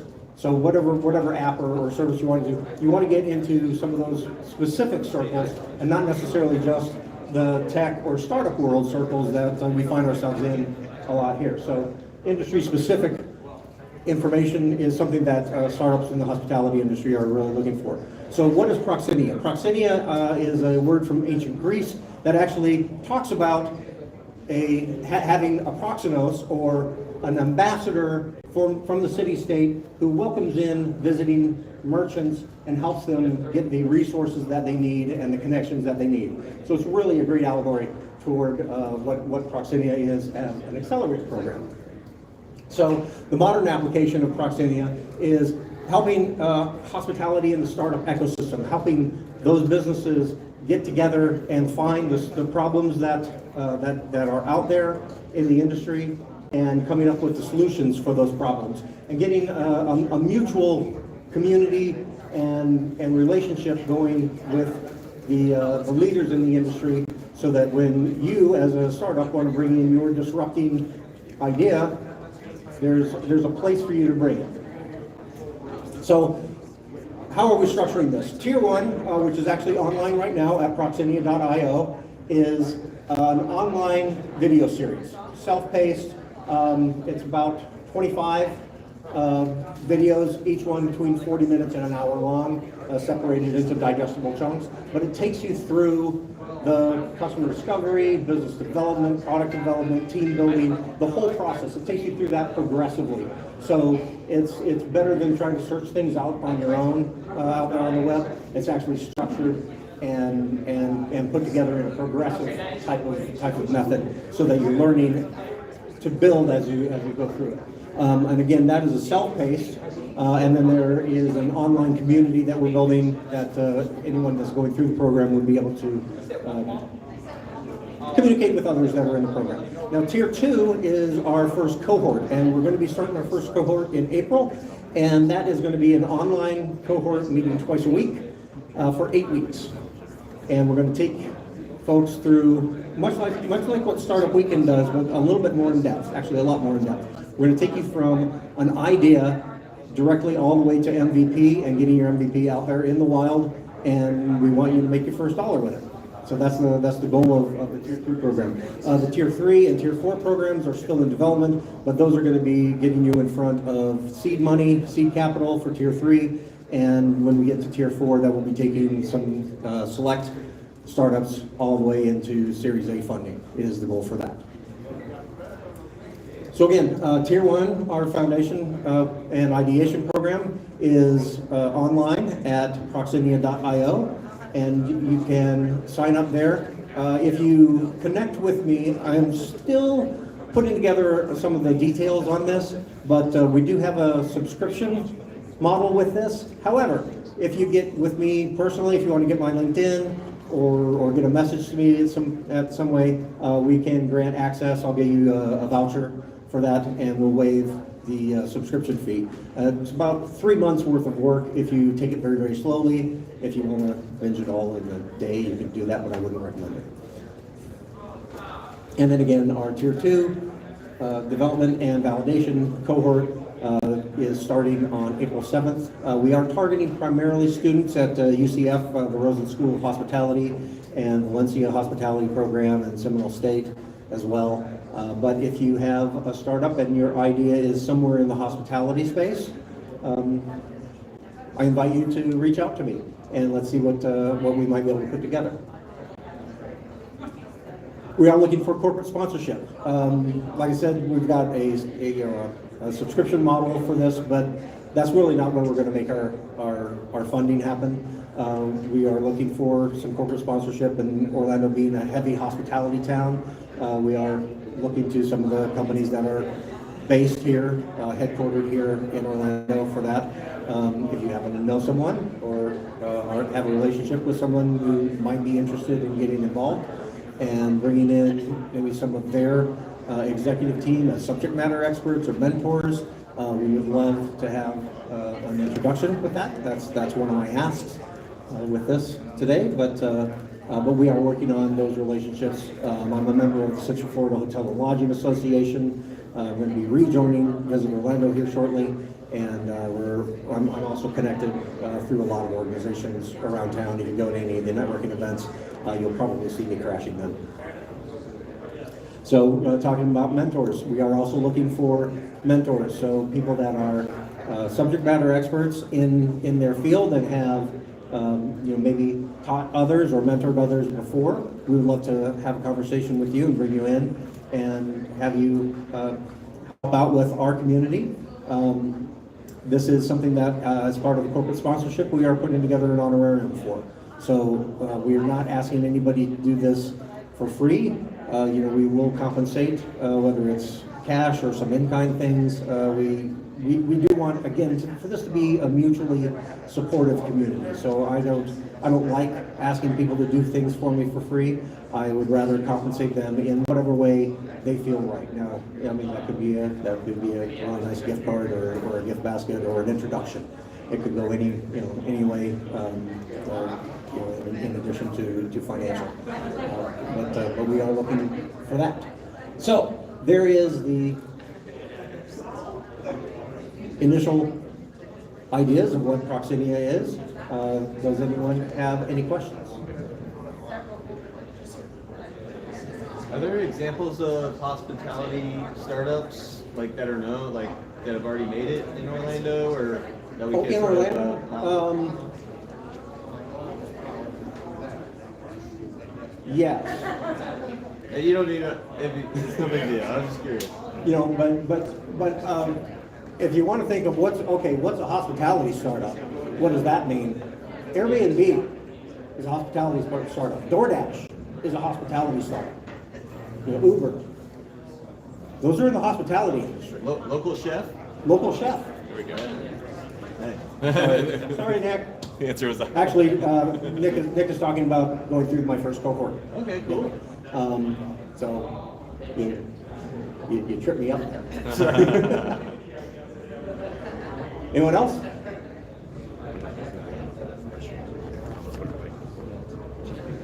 Well, that's not a good problem.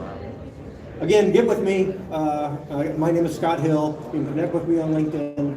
I'm the only Scott Hill that looks like me. But I would love for anybody that is interested to go ahead and connect with us.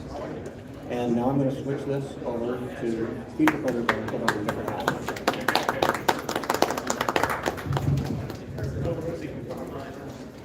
Changing screens. Just so you know. He's a man that wears hats also, like all of us.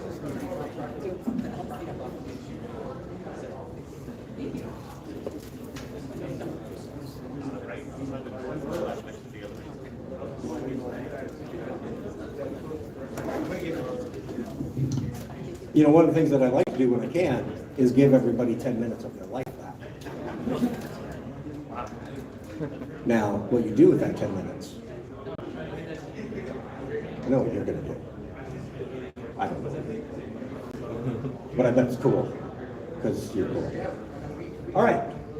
What is Future Funders? Future Funders is an exclusive investors group that is more than just a fund. It's again, this is an opportunity to build a community of funding sources and startups where they're really honestly working together to build something brand new here in the Orlando community. As it says, we are more than just a fund, we are a group of change makers that meets regularly. We do have meetings and events regularly throughout the area, and our next one we're working on in early April as well. And we're going to be investing at the $100,000 level is the goal. We're wanting to invest in startups at that early stage and get them the funding that they need so they can, you know, maybe it's stop working a full-time job or stop working 2 part-time jobs or whatever, you know, people are the situation that they're in, and be able to concentrate on working on their business and their startup ideas. We want to be able to help them with that. So our thesis is we focus on being the first money in. We want to be one of your first checks. We're right up there with friends and family, fools, but we want to be in that realm and helping out entrepreneurs get things started and get their MVP out there and get out into the market. So we are backing entrepreneurs that are building the next innovations that are breakthroughs here in Central Florida. So how does venture capital work? Venture capital works as a firm, general partners, investors come in and they put money into a fund, again with other limited individual experts, investors, and they put that into the fund. The fund then looks at potential investors and says, okay, we're going to invest in this one, we're going to invest in this one, we're going to invest in this one. And the fund is what takes care of that money. The venture capital firm and the private investors don't really have so much of a say in that model. So when we're looking at what we're working on, you know, we're wanting to bring in accredited investors and have a little bit more of a conversation and a relationship between the investors and the founders. So what is an accredited investor? Accredited investor has a net worth of over $1 million, usually income of $200,000 or more, and they have that $1 million is liquid. They can actually use it for things. There's a number of other specific criteria that is followed by the SEC, and we need to make sure that, of course, we're following that when we're working with accredited investors. So the problem that we have, and a lot of entrepreneurs know this, is you've got a great idea. You're working on something. You have discovered what the problem is that you are solving, and you have the solution to that problem. But you don't have the funding to put together the team that you need or the resources that you need to put that together. And you need some early investment to create that momentum, get that traction, get that production out there into the world, and test your MVP and refine things and make it better, make it exactly what it is that your customer wants to solve their problem. So what our solution is a rolling fund. We're looking at, this isn't just a fund where investors come in and they just drop, you know, whatever money in and we never see or hear from them. We are actually working this to be a subscription model. We're working this to be a monthly investment at a lower level. So we want to bring in people that maybe wouldn't necessarily be able to invest at a higher level right away, but they would like to still get involved in some things. So we're looking at a lower barrier of entry for our investors, and again, a way for them to make a commitment into helping these entrepreneurs when they wouldn't necessarily think that they would be able to.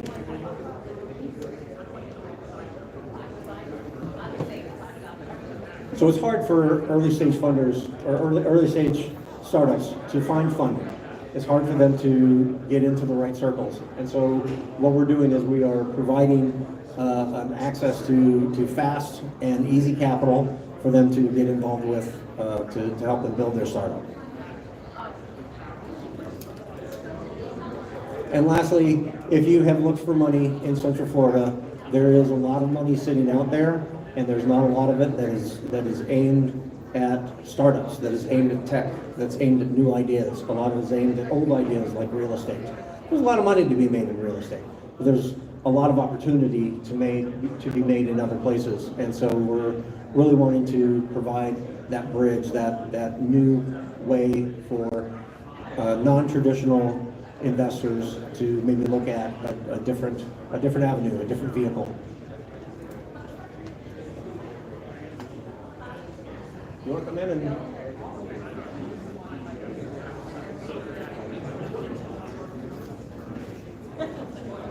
It isn't just me. So a little bit more about Future Funders. We are, this venture fund located in Central Florida. We try to disperse the money to startups locally, but there's a few differentiators, right? So we take accredited investors as well as non-accredited. There's a zero management fee. Because we are investing in a large number of companies and we want to get these companies out and take them through accelerators so they're able to get to their next funding stage. We have more exit opportunities, we provide follow-on investments, and also better profit margins. So the membership, of course, for the non-investors, you can still earn status and participate on their monthly events, quarterly events.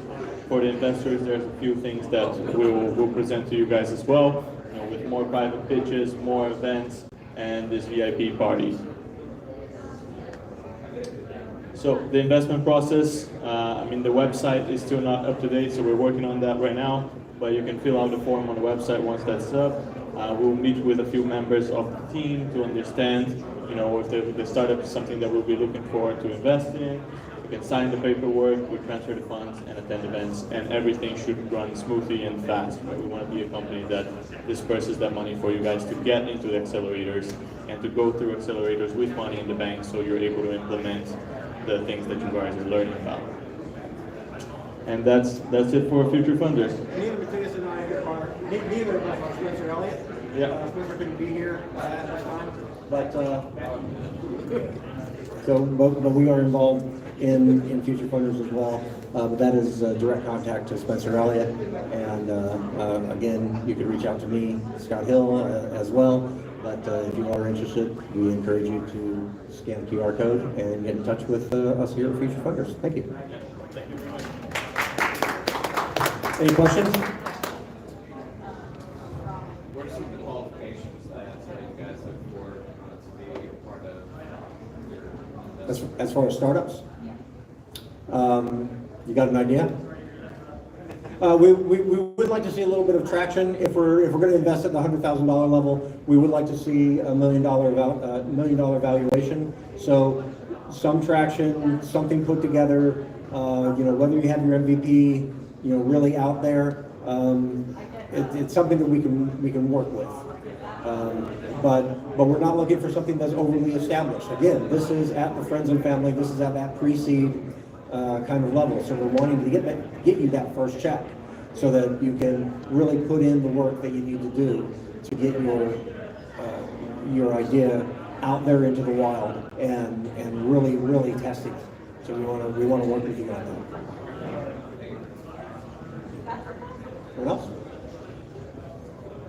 I'm giving you a lot of time back. You all owe me. I don't know what. I do encourage everyone to reach out and connect with me. I'm very involved in town, and if you want to anybody who's in my network or who might be in my network, I encourage you to connect with me, and I will introduce you to anybody that you want, whether I know them or not. So I'm very much a connector and very much about community. This is really my passion, and both of these ventures, Proximity and Future Funders, really play into that. And so I encourage you to reach out to me. Thank you very much.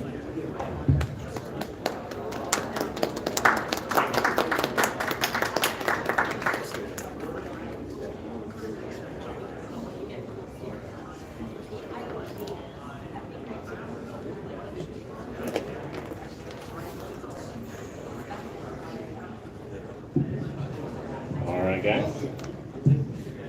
I'm gonna set up the laptop real quick. I think I'm speaking next, so I'll introduce myself in just 1 second.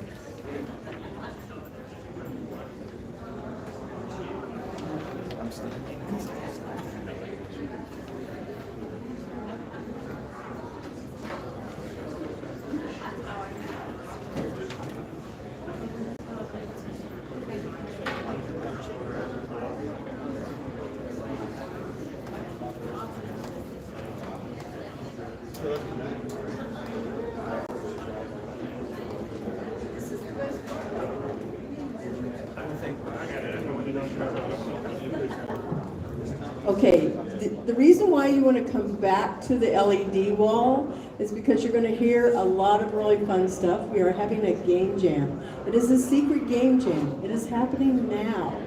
And it actually, you will be able to play and see the games tomorrow. He's going to tell you more information, but this place is a wealth of all kinds of cool technology that you guys get to play for. So you guys should come back, those that are all around. All right, guys. So I want to officially welcome everybody today to the Melrose Center. My name is Juan. I am, how you doing? I am an instructor here at the Melrose Center. If you guys are here for the very first time and you don't know about the Melrose Center, what we are primarily a co-working space here at the Melrose Center. We give you guys access to resources that you can use to work on your own creative projects here. Any sorts of projects, digital media projects, video, audio, photography. We have a game development lab, fiber arts. So we give you access to sewing machines and 3D printers, motion capture suits, VR headsets, 4K cameras, a full working audio studio, video studio, sound booths. And with your Orange County Library card, access to all of the resources is free. You don't have to pay anything. You just come in, you do an orientation at the Melrose Center, you learn about all the resources that are available, and you learn about how to gain access to some of the more expensive equipment. We want to make sure that you know how to use it before you access it so you don't break it. And we also host events throughout the year. Right now, at the same time that Isabella is doing the mega meetup, we're running a game jam. So the game jam started, the game jam, hey guys, how you doing? These are jammers right here walking in and out of this room. So this is the Jammers Lounge, and there we have food provided for them and everything while they're here. Thank you to Ariana right here sitting in the front. Did I say it right? It's a secret sponsor. Not anymore, right? So the game jammers, they're here making a video game over the weekend, using our resources. They started Thursday night, and they have until noon tomorrow to make their games. Now, the really special thing about this game jam that we're doing is that at 1 o'clock tomorrow, we're going to actually have another event here that I want you guys to come back and check it out. It's called the Orlando Gaming Expo. It runs from 1 to 5 o'clock. We're going to have every single one of the games that we made in the game jam on a booth, and you guys can come and play the game and vote for the games, and you can help us select the winner of the game jam, all right? The first place winner team wins $500, second place winner wins $300, and third place wins $200. And you guys can help us do that, play the games, talk to the developers, give them feedback about how they, what their game was like and everything like that. So come and check us out tomorrow once again. Yes? Are the guests voting this year?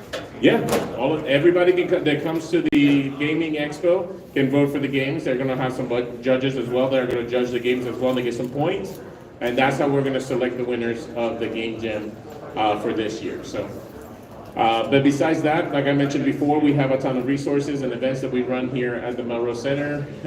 So if any of you guys have a grand idea of some type of event that you would like to host or create, you can reach out to us at the Melrose Center. This is our website right here, and you can see a lot of the services that we offer here.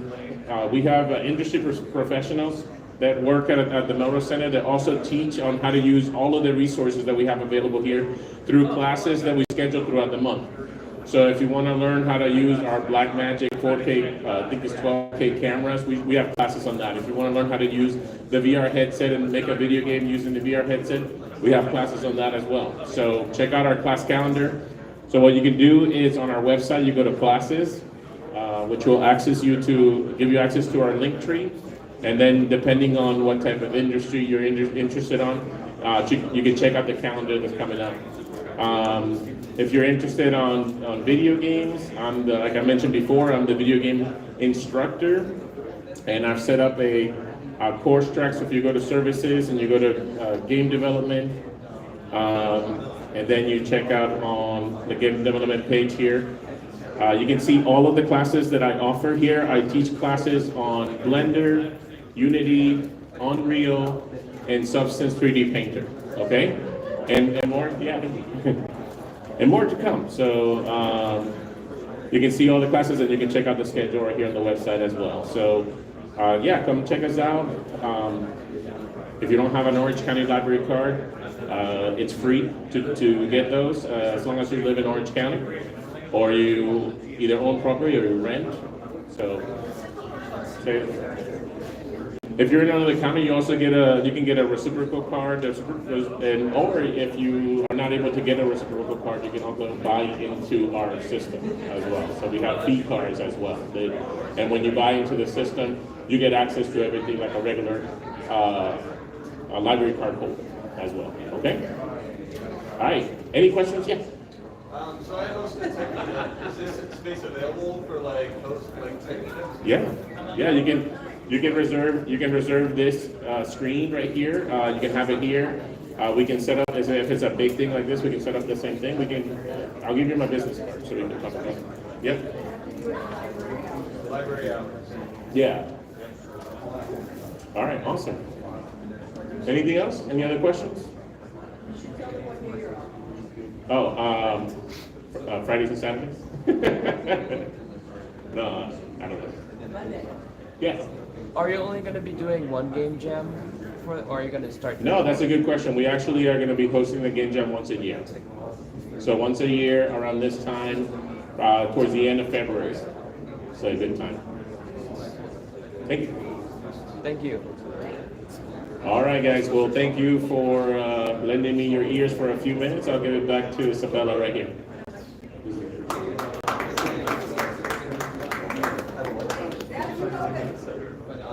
I don't have everybody here yet. Okay. Yeah, and I got 15 minutes before. All right, so I'll tell you guys a joke then while we wait. Yeah. What do you call a basketball game between two Spanish guys? What? Juan on Juan. I'm allowed to say that because I won.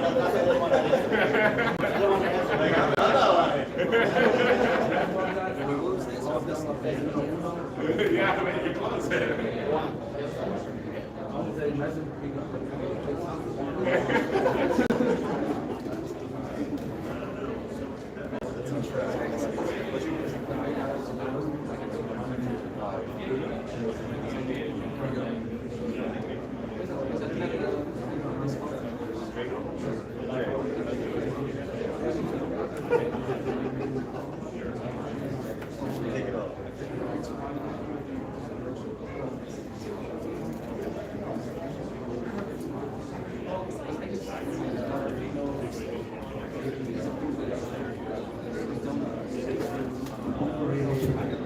Okay, we are going to have our next startup presenter coming up here now.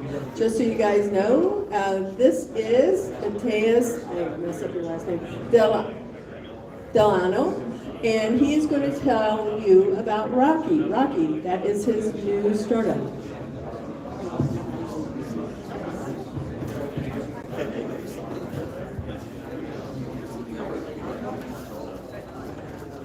Hello everyone, thank you for being here. Hi. Hi, hello. I want to introduce you to Rocky. Rocky is the AI that speaks for your business. I'm going to explain a few things about the company, about the product and how it works. Basically, we have a vision. We believe that in a few years from now, most of the purchases will be directed through AI from different platforms. So people will not buy directly or think that they are actually buying them.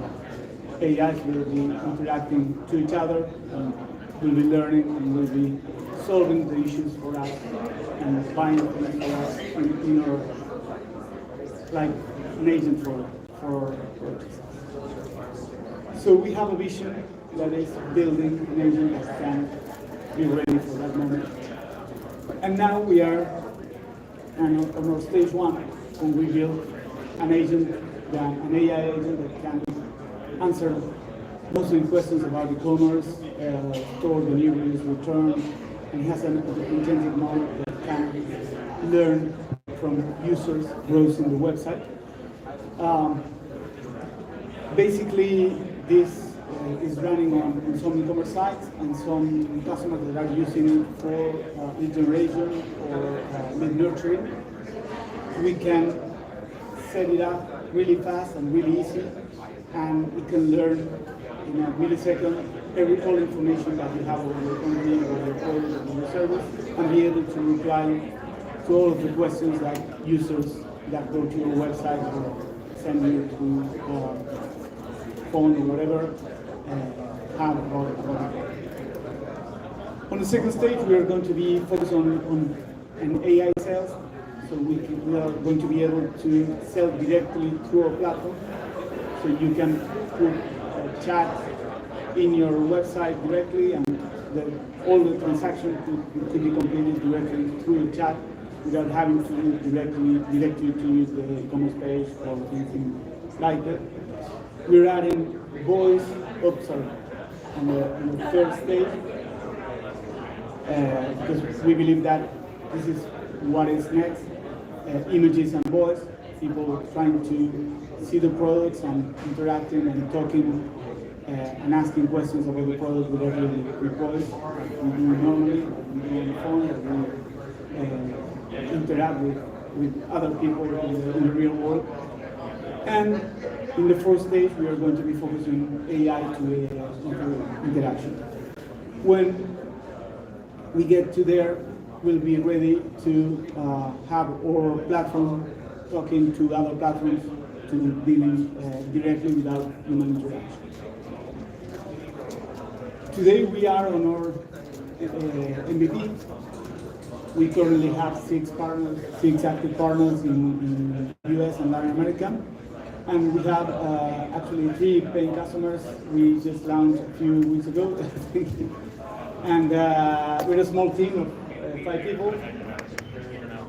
Within 6 months, we'll be working on new integrations and a pattern for our algorithm. We built a very solid algorithm on the back. That is the reason why we can provide excellent results with the information uploaded in a very easy and fast way. Within 12 months, we'll be focusing on the commercial growth, adding the voice features, and starting to work on the AI sales. And within 24 months, we believe that the focus will be the agentic mode, which can interact with different platforms at the same time. Like, for example, on agentic mode, you can ask somebody to the chat, and the chat can turn around and search in the inventory, search on a calendar to book an appointment, and do many things on your behalf to give most appropriate response. Okay.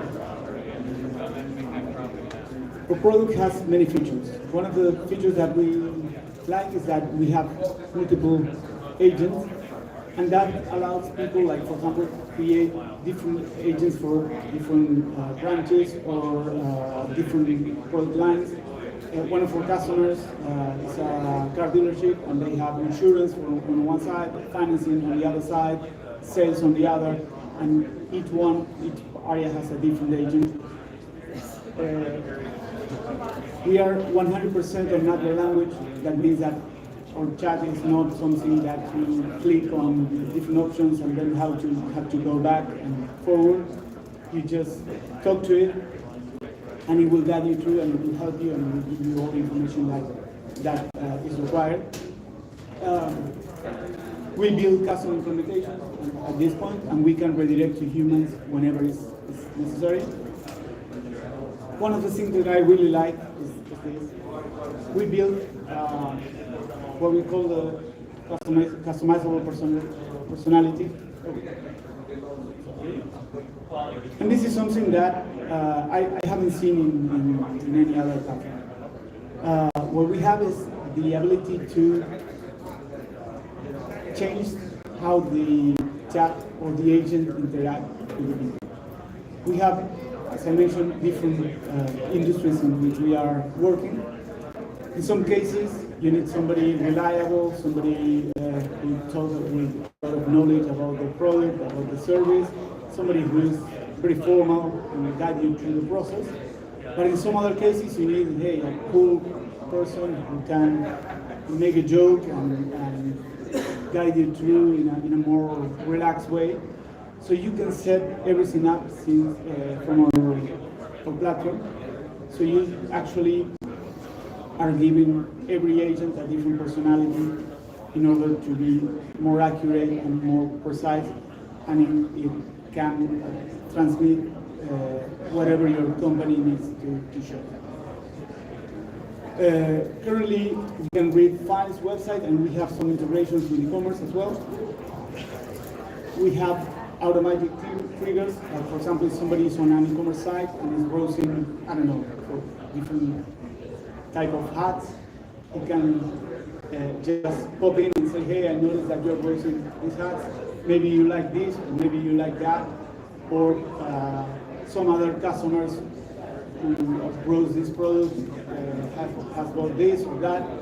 And that can improve dramatically the chance of getting a conversion or a sale. Another thing that we have is lead validation, and this is a very cool thing, which is sending leads to the process, and it will talk to them to figure out if they are serious leads or if somebody who just click or start a communication just because wanted to have some more information but was not really interested in your product or your product. We are integrated with WhatsApp, and we have an internal version that has user-level permission.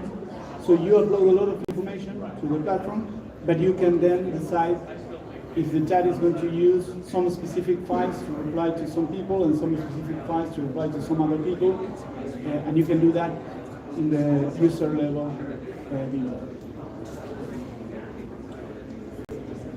About the business, our business model is based on a monthly subscription, and we offer a basic agent that can work 24/7, and it goes starting 15 cents per hour of work.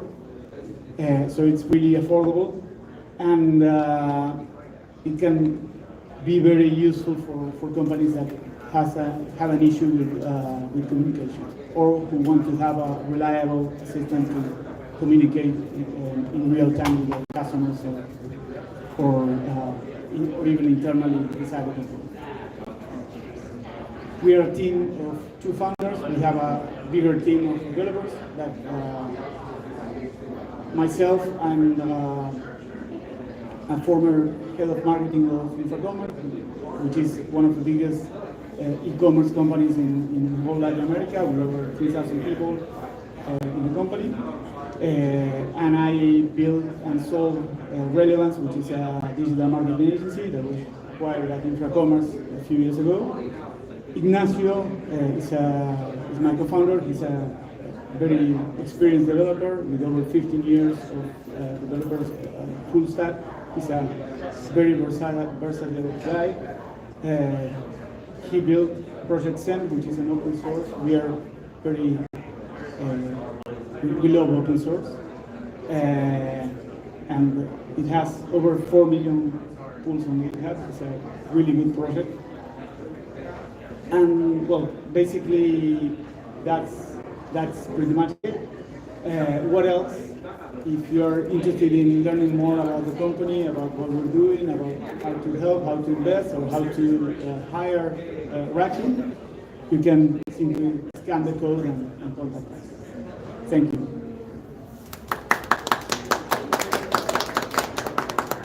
Question?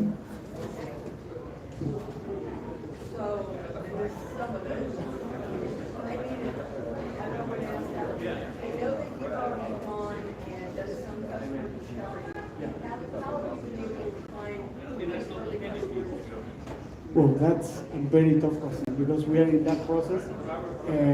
When we started, we focused mostly on e-commerce because we had a lot of experience in that area. But when we started when we launched the product, some of the customers that came to us were from a completely different background. The first three customers was one was a consulting firm, the other one was university, and the other one was a motorcycle dealership. Yeah. So it was crazy because everyone has different requests, but we figured out that we can accommodate everything very easy. And we were very scared when we launched the first product live. It was crazy because there were a lot of things that we have tested many times. But one thing is when you test yourself, and the other thing is when the market tests your product, and usually it finds out things that you never thought about. But we went, we launched a product and it went really well. For example, in the case of it's more than university, I would say it's some sort of technical college. What they do is they focus on like lower level students, and they provide different type of courses and training and everything. And there are a lot of people who contact them and ask questions and request information that they are not ready to go to that stage yet. And one of the complaints from the salespeople is that they got a message every hour, and they were wasting a lot of time replying all over the same things once and again and again and again. So once we plugged this in, they became very happy because the answers were really good. And what they are doing now is that they run online campaigns. They send the traffic to racking. We deal with the conversations, and salespeople go through the transcript and say, okay, this guy has a potential to become a student, and they contact it. And this other is just rosing around, but it's never going to become a student. So they are not wasting time on answering the same questions all over again, and they are only focusing on the people who have potential to become actual students. So we are focusing on that market as well.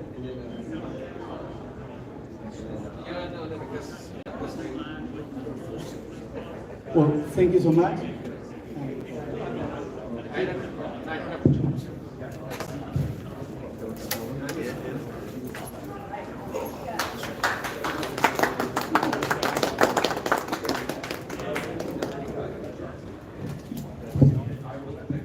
Okay, so our next one, I have to wait and see. Where is Matt Hogan?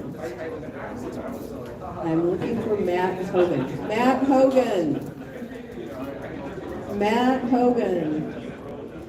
I see him. He's on the other side of the room.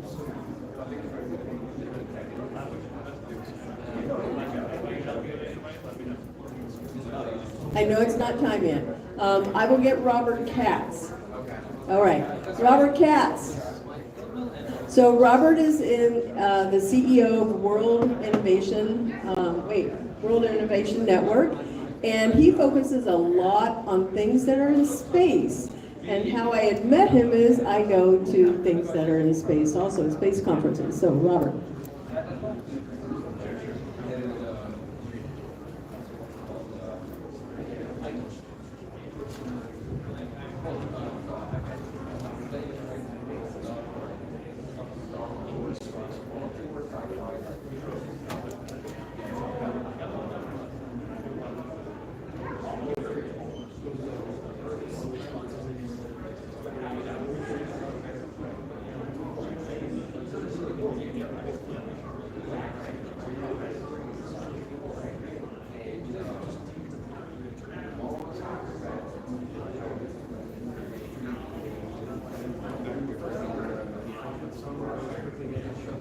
Wow, thank you so much, Isabella. Thank you so much. So, everybody, a ginormous thank you for the amazing Isabella. Please, everybody for Isabella. Is there anybody on this planet that's more amazing than Isabella? Bringing these communities together, bringing people together, bringing ideas together, bringing thoughts together, and making all this amazing magic happen. So we could not be more thankful to Isabella and the amazing, incredible community that she has created and allowed us all to be here. So I am so grateful and thankful for her. I'm thankful for amazing hosts that we have here. Come on up, sir. Come on up. Come on, Juan. Look at this amazing gentleman here who's hosting us at this incredible facility, right? Could you, yeah, look, he's just brilliant. He's halfway there, but he makes up for it in brilliance. So this is his home. He invited us into his home as just the wonderful gentleman that he is. And we thank you so much. And we hope that we can always come back. Yes. When Isabel says come here, I come here. Like I just do it. I do whatever I'm told because I know that I'm going to meet amazing, amazing people. And I have. And we are just very honored and privileged to be able to take part in anything that her community is involved in. And the amazing people that I've met here today tops those even at the game jam, and which I thought was just out of this world and really, really sensational. And congratulations to all of you for being part of this community. And I am honored to be a part and add my little teeny twist on that, which, as she said, is space. We are so, now, who here wants to go to space? Wow. Well, and for those that don't want to, I see you didn't raise your hand, it's too late. Like you're already there. Because we're already in space. We're on Earth, and Earth is a planet, and this planet is in space. So we're already in space. And everything we do has to do with space. Every move we make, every breath we take, is impacting not just the Earth environment, but space. And we do so many projects, so many initiatives in space because there's no better way to look at, to measure, to observe, and to take care of Earth than from space, right? Because you can't do it when you're in it or on it because you can't kind of see literally the big picture. But when we're up, circling around and looking down, we see the whole picture, and we can measure, we can mark, we can observe, we can do observation, we can do communication, we can do exploration, we can do habitation, we can do all those things by getting the bird's eye view that satellites and rockets allow us to do. And the more we understand how the heavens connect down to us, the more we understand how we fit in. And that helps us understand our mission and our purpose better. So space is something that everybody's involved in here. There isn't a single person here, a single company. I mean, all of this wonderful gaming here is providing the simulation and the stimulation that we need to be able to understand space exploration and to be able to do training and to be able to do scenarios. So all these opportunities that all of you help provide. So the way we do this is, the way I do is very simple. We have all these amazing community members, like Isabella, like Kanal, like Juan, so many, like Hunter, that have their communities that they've built and worked hard. And what I do is I help bring them into the space community, or if they're already there, bring them even more by giving them resources and information and experts dealing with space so they can in turn deliver those to you. And also help cross-connect different communities interested in space, because space is hard. Space is a little bit more involved than some of the other areas that we go into. It's not its own sector, it's really every sector. So we work on connecting those together across the city, the county, the state, the country, and the world. And that's what we do at World Innovation Network. So how do we do that? Well, these are just some of the many community members we have. We have nonprofits, NGOs, as we are. We're a nonprofit NGO, just like at the Comic-Con. We connect R&D, chambers of commerce, industry, economic development organizations, small and large businesses, and universities. We connect these all together so we all can communicate, we can collaborate, we can cooperate, we can make and connect. But we can't connect if we don't collaborate, communicate, and cooperate. And we bring all those together.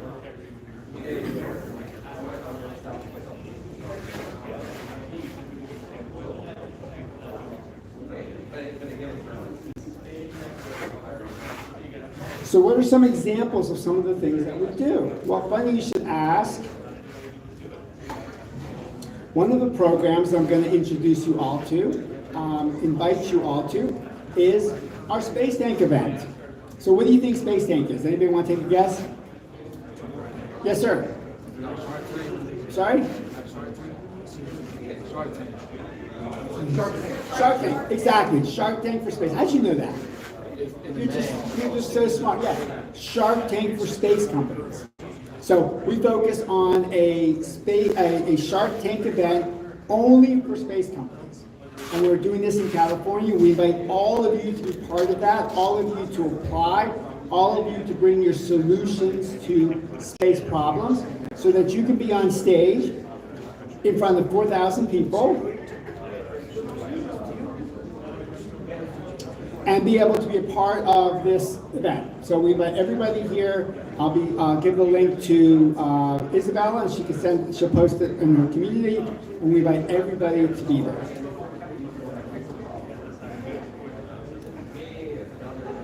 Last year, we partnered with the Aldrin Family Foundation to give the Global Innovation Award. And this was in honor of Buzz Aldrin and presented by his son, Andy Aldrin, on stage. This year we have a couple of surprises. It's a whole week of events with entrepreneurs from all over the world.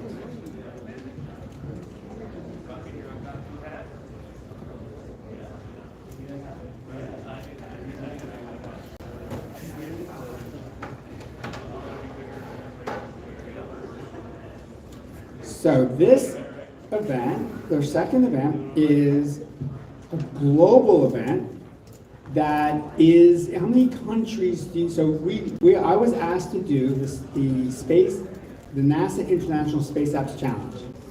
So this is a global hackathon that's, but not just like a tech hackathon. Some of the solutions are to write poetry, do art. It's really for everybody from artists to astronauts, everybody from musicians to mathematicians, everybody from rock stars to rocket scientists. Because the problems in space are so challenging, but also so inspiring that we don't just want rocket science and engineers to work on them. We want everybody to have the opportunity to join us and bring your expertise, bring your contributions, so we can all work on these together. Because only when we work on these in a multifunctional, multidisciplinary, and multi-approach way are we going to be able to solve these most challenging problems. So that's why consider this an open invitation to engage in helping us solve these problems, because we want all of you. Because space isn't just for rocket scientists, space is for everybody. As a matter of fact, there's a place in space for every face.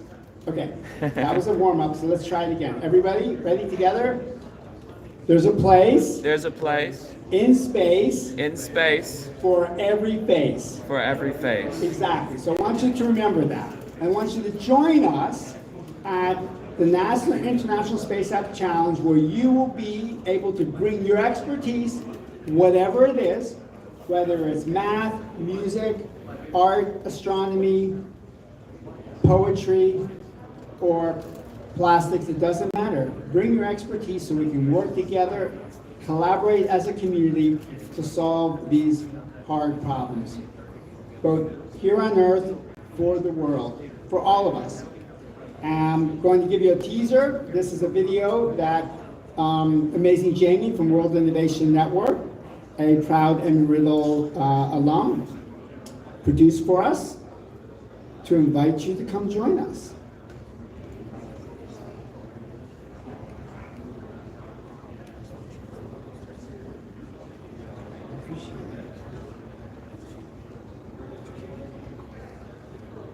Okay, if the video doesn't work.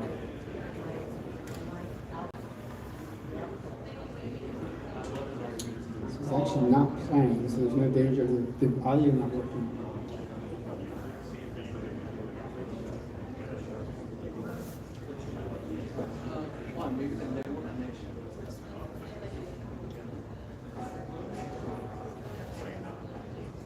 Which is fine.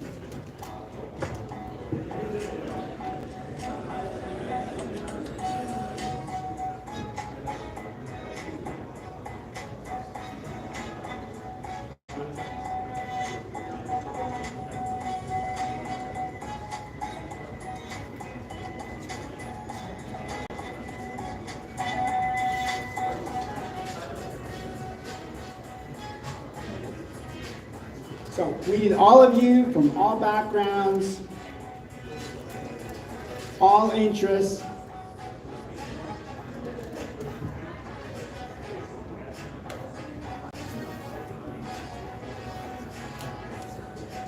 all passions.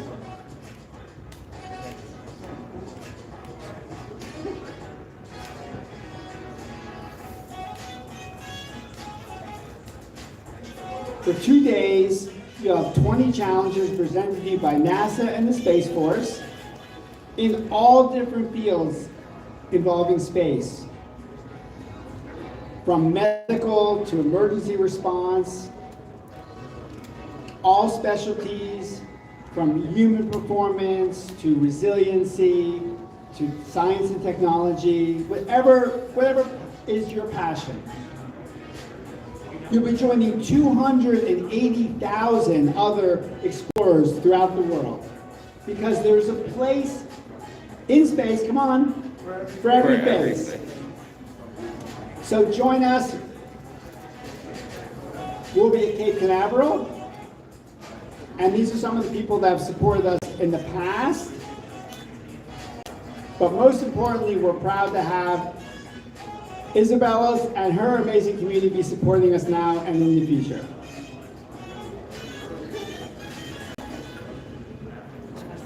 All right, thank you so much again, everybody, and thank you for the honor to be here.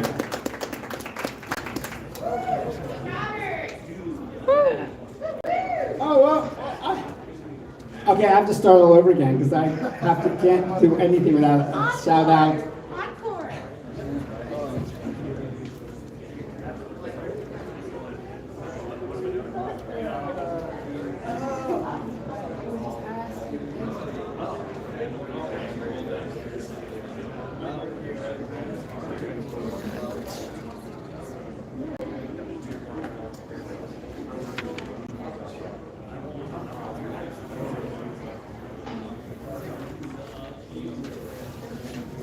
So I think we have, it is our almost last person that will be coming up. I know Spencer Elliott will be coming, he's here at 4, and he's part of the Plug and Play group. I know we have another group that's going to be coming up, it's Matt Cardona, and they're going to be talking about Unreal Engine Meetup. Ready? Okay, we're ready.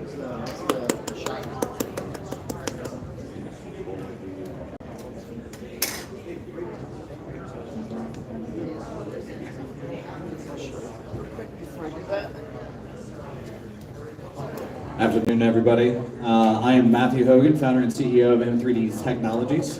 I have a couple other people up here with me this afternoon, so I'll go ahead and let them introduce themselves. Hi, I'm Arian Fickey with the VR ARA, and also I'm the founder of 001. I'm Dr. Daria Senigowska. I'm a professor of game design and development at Jacksonville University and an owner of an XR studio, Perseus. Hi, I'm Dave Vans. I'm the owner of Soio and the Orlando Life. We have two other members that aren't with us here today, but the reason why we're up here before you is to kind of make the announcement that we are actually getting ready to start the Unreal Orlando chapter again. Primarily due to the fact that we actually have a big event that's happening this year in Central Florida, which is Unreal Fest.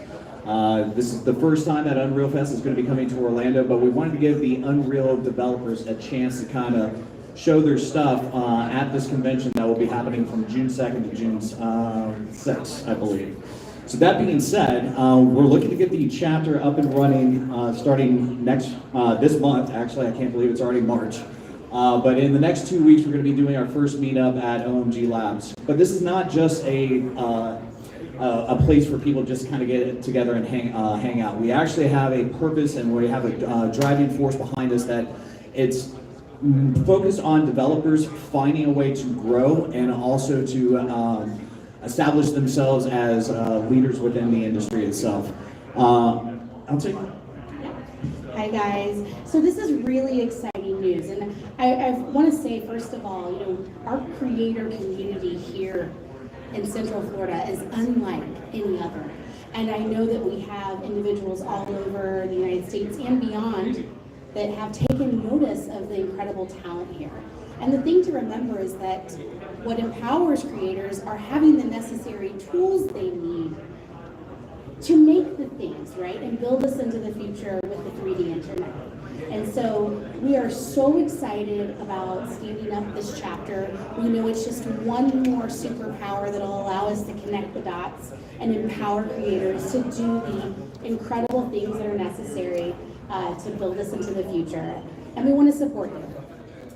What this really represents and why we chose the Unreal organization to highlight Central Florida for this initiative is that you guys might know I had the history. I worked at Unity, so I know all the tools, right? And so you might think, why is this important? But why it is important is that Unreal and what they've done is they've created a culture, right? It's more than just a tool. And so we know that when you are able to harness the power of the creator, give them the tools they need, and get them to organize and collaborate, amazing things happen. So the focus of this chapter will be really about collaboration and support, providing the tools, but partnering. And we have a number of partners that we will be announcing over the next, I would say, 2 to 3 weeks. And so stay tuned. We're really excited. And it's public-private collaboration. And we're really excited about that. So yeah, that's really pretty much it. So stay tuned. On top of that, the reason why we're doing it here in Orlando is because of what's happening here in Central Florida. Like, I mean, yes, Orlando is known for theme parks, and yes, we are a tourist destination, but we're also the modeling simulation capital of the world. And in 80-mile square radius of Central Florida, not only is there entertainment, but we have a huge medical presence. We have a huge DoD presence. We are literally launching rockets into space 45 minutes from here. So Central Florida has a lot to offer, not just as an entertainment hub, but we are an innovative hub. And all of these developers that are in this community are contributing to those industries.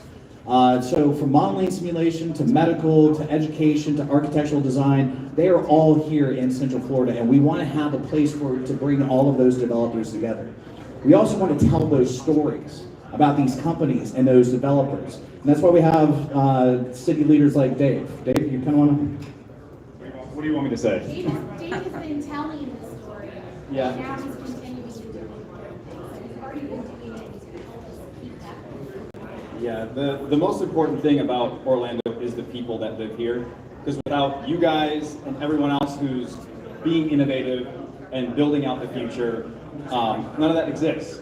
And so the chapter that we're building, we want it to be very human-centric. We want to tell the stories of the people that are out there that are creating, that are building, and really bring it all together into that collaborative atmosphere.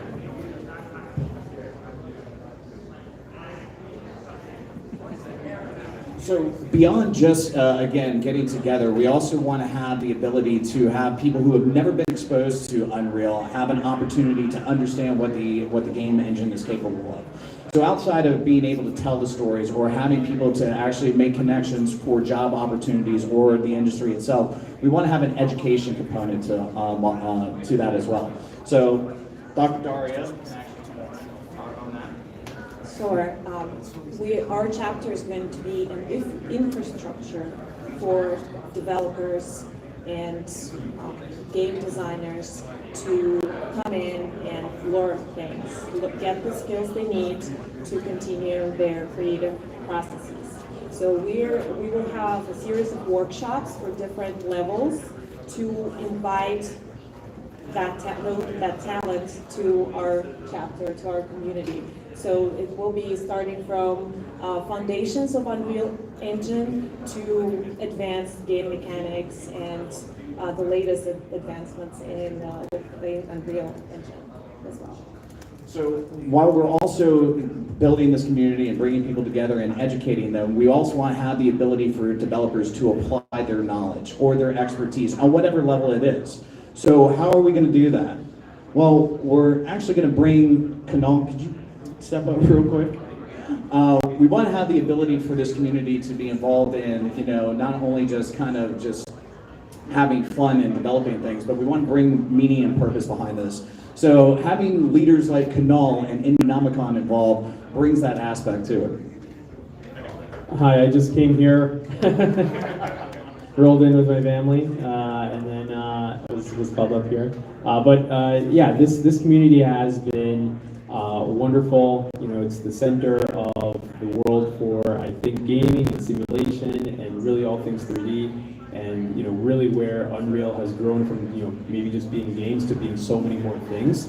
So really excited about what has been growing with the game jams that Indienomicon has been doing, where it's been touching multiple different industries. We have Mega Health Jam for healthcare use cases, armed forces, Indie Galactic Space Jam for space simulation, and All Hallows Jam for scary things and for themed entertainment. And Unreal is going to weave into each and every single one of those things, and you really need to know that technology, and you really need to have a network and a community around you so you can do the best kind of work. And it's not only going to help just for creating really amazing things or really amazing games, it's going to change major industries. It's going to change the world. Anybody that has anything to do with healthcare or theme parks or space or military or automotive or any of these things, they need the technologies that Unreal is providing. And the people that are going to do that is all of you. So it's really important that all of you get involved, come to the events, come to the jams, and get involved with Unreal Orlando. I also wanted to introduce, if you didn't know, Isabella. She's been working so hard with the Indienomicon team. Yes, and also she's with Employers for Change. That is her organization. And she comes from education background, and we talk about the workforce of the future and opportunities and what the developers' roles will be supporting us, right, in all these different domains. She has a lot of expertise. I'd like for her to say a couple words because she supports this community so strongly. Thank you so much. I really appreciate it. I have a game that is built in Unreal Engine, and I am a fan of Unreal. So I wear their shirts. I can honestly tell you I think it's one of the best platforms out there. The artwork is amazing. and I cannot be more happy to see they're having presence here. Thank you. So, outside of, as we made mention of what's here in our own backyard, these are just some of the associations that support Unreal as well. So a lot of developers who have either graduated from UCF or graduated from Full Sail or have basically been self-taught have been working in some of these companies and associations that you see behind me.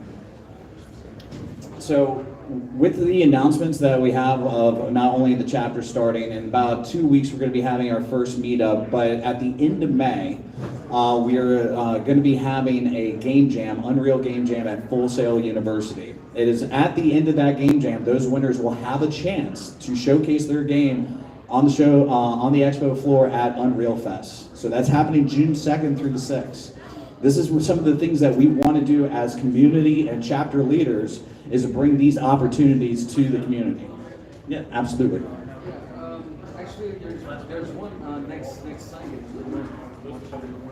And where's that at? Full Sail? Which I signed up for. Okay, fantastic. So the one that we're going to be doing in conjunction with Full Sail University will be at the end of May. So that'll be the one just before Unreal Fest, the 2nd through the 6th. It's not public. Gotcha. Okay, thank you for that.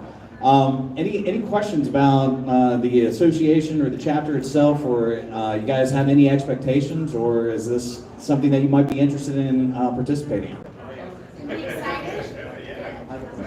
Sure, yeah, go ahead. So Full Sail University is already going to be hosting an Unreal Game Jam there at the end of May. And because of Indienomicon and the chapter leaders up here, we're actually going to be tying into that in preparation for Unreal Fest. Yeah, I think we got quite a few graduates in here as well. So, all right, well, that's exciting. Any other questions? No? All right, well, we just kind of wanted to introduce ourselves. We're missing one person. Jack's not here with us today. He's part of the Florida High Tech Corridor and Synfluence, but these are your chapter leaders for the Unreal Orlando chapter, and we're going to be hoping to have a huge impact over the next 90 days before the actual festival taking place in June. So thank you very much, guys.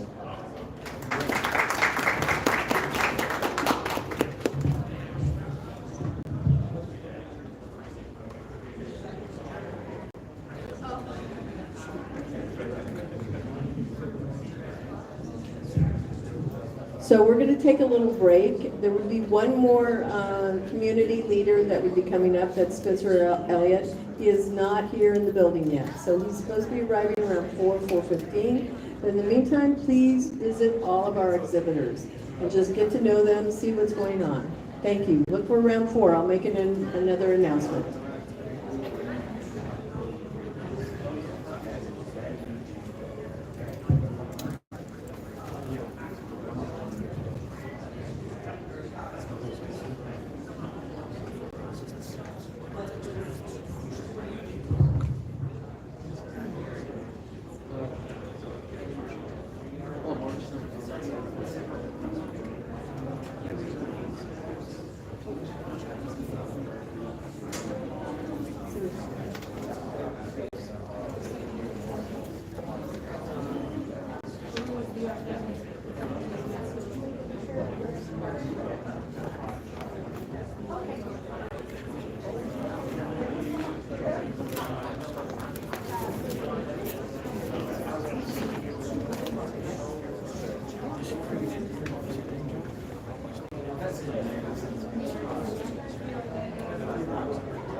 Yeah,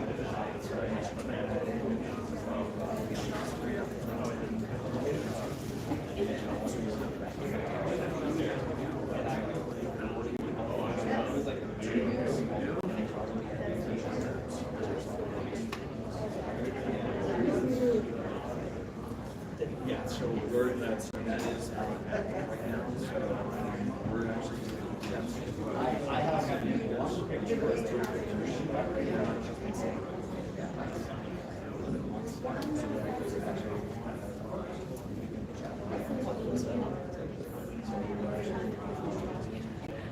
like at least like know what I'm gonna talk about. I might just have rested.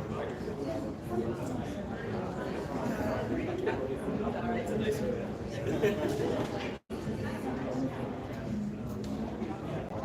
And we'll be making some announcements on Instagram this week on our first week.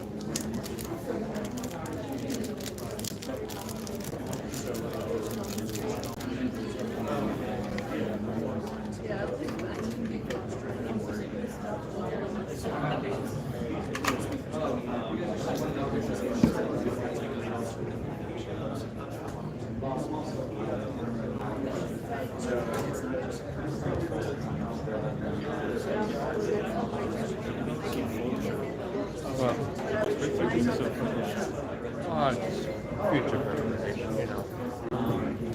There's a lot of technology coming up with great stuff. I'll be able to copy. We can stop it and let it go ahead and render. And I can't tell that it was on. I thought it was perfect. So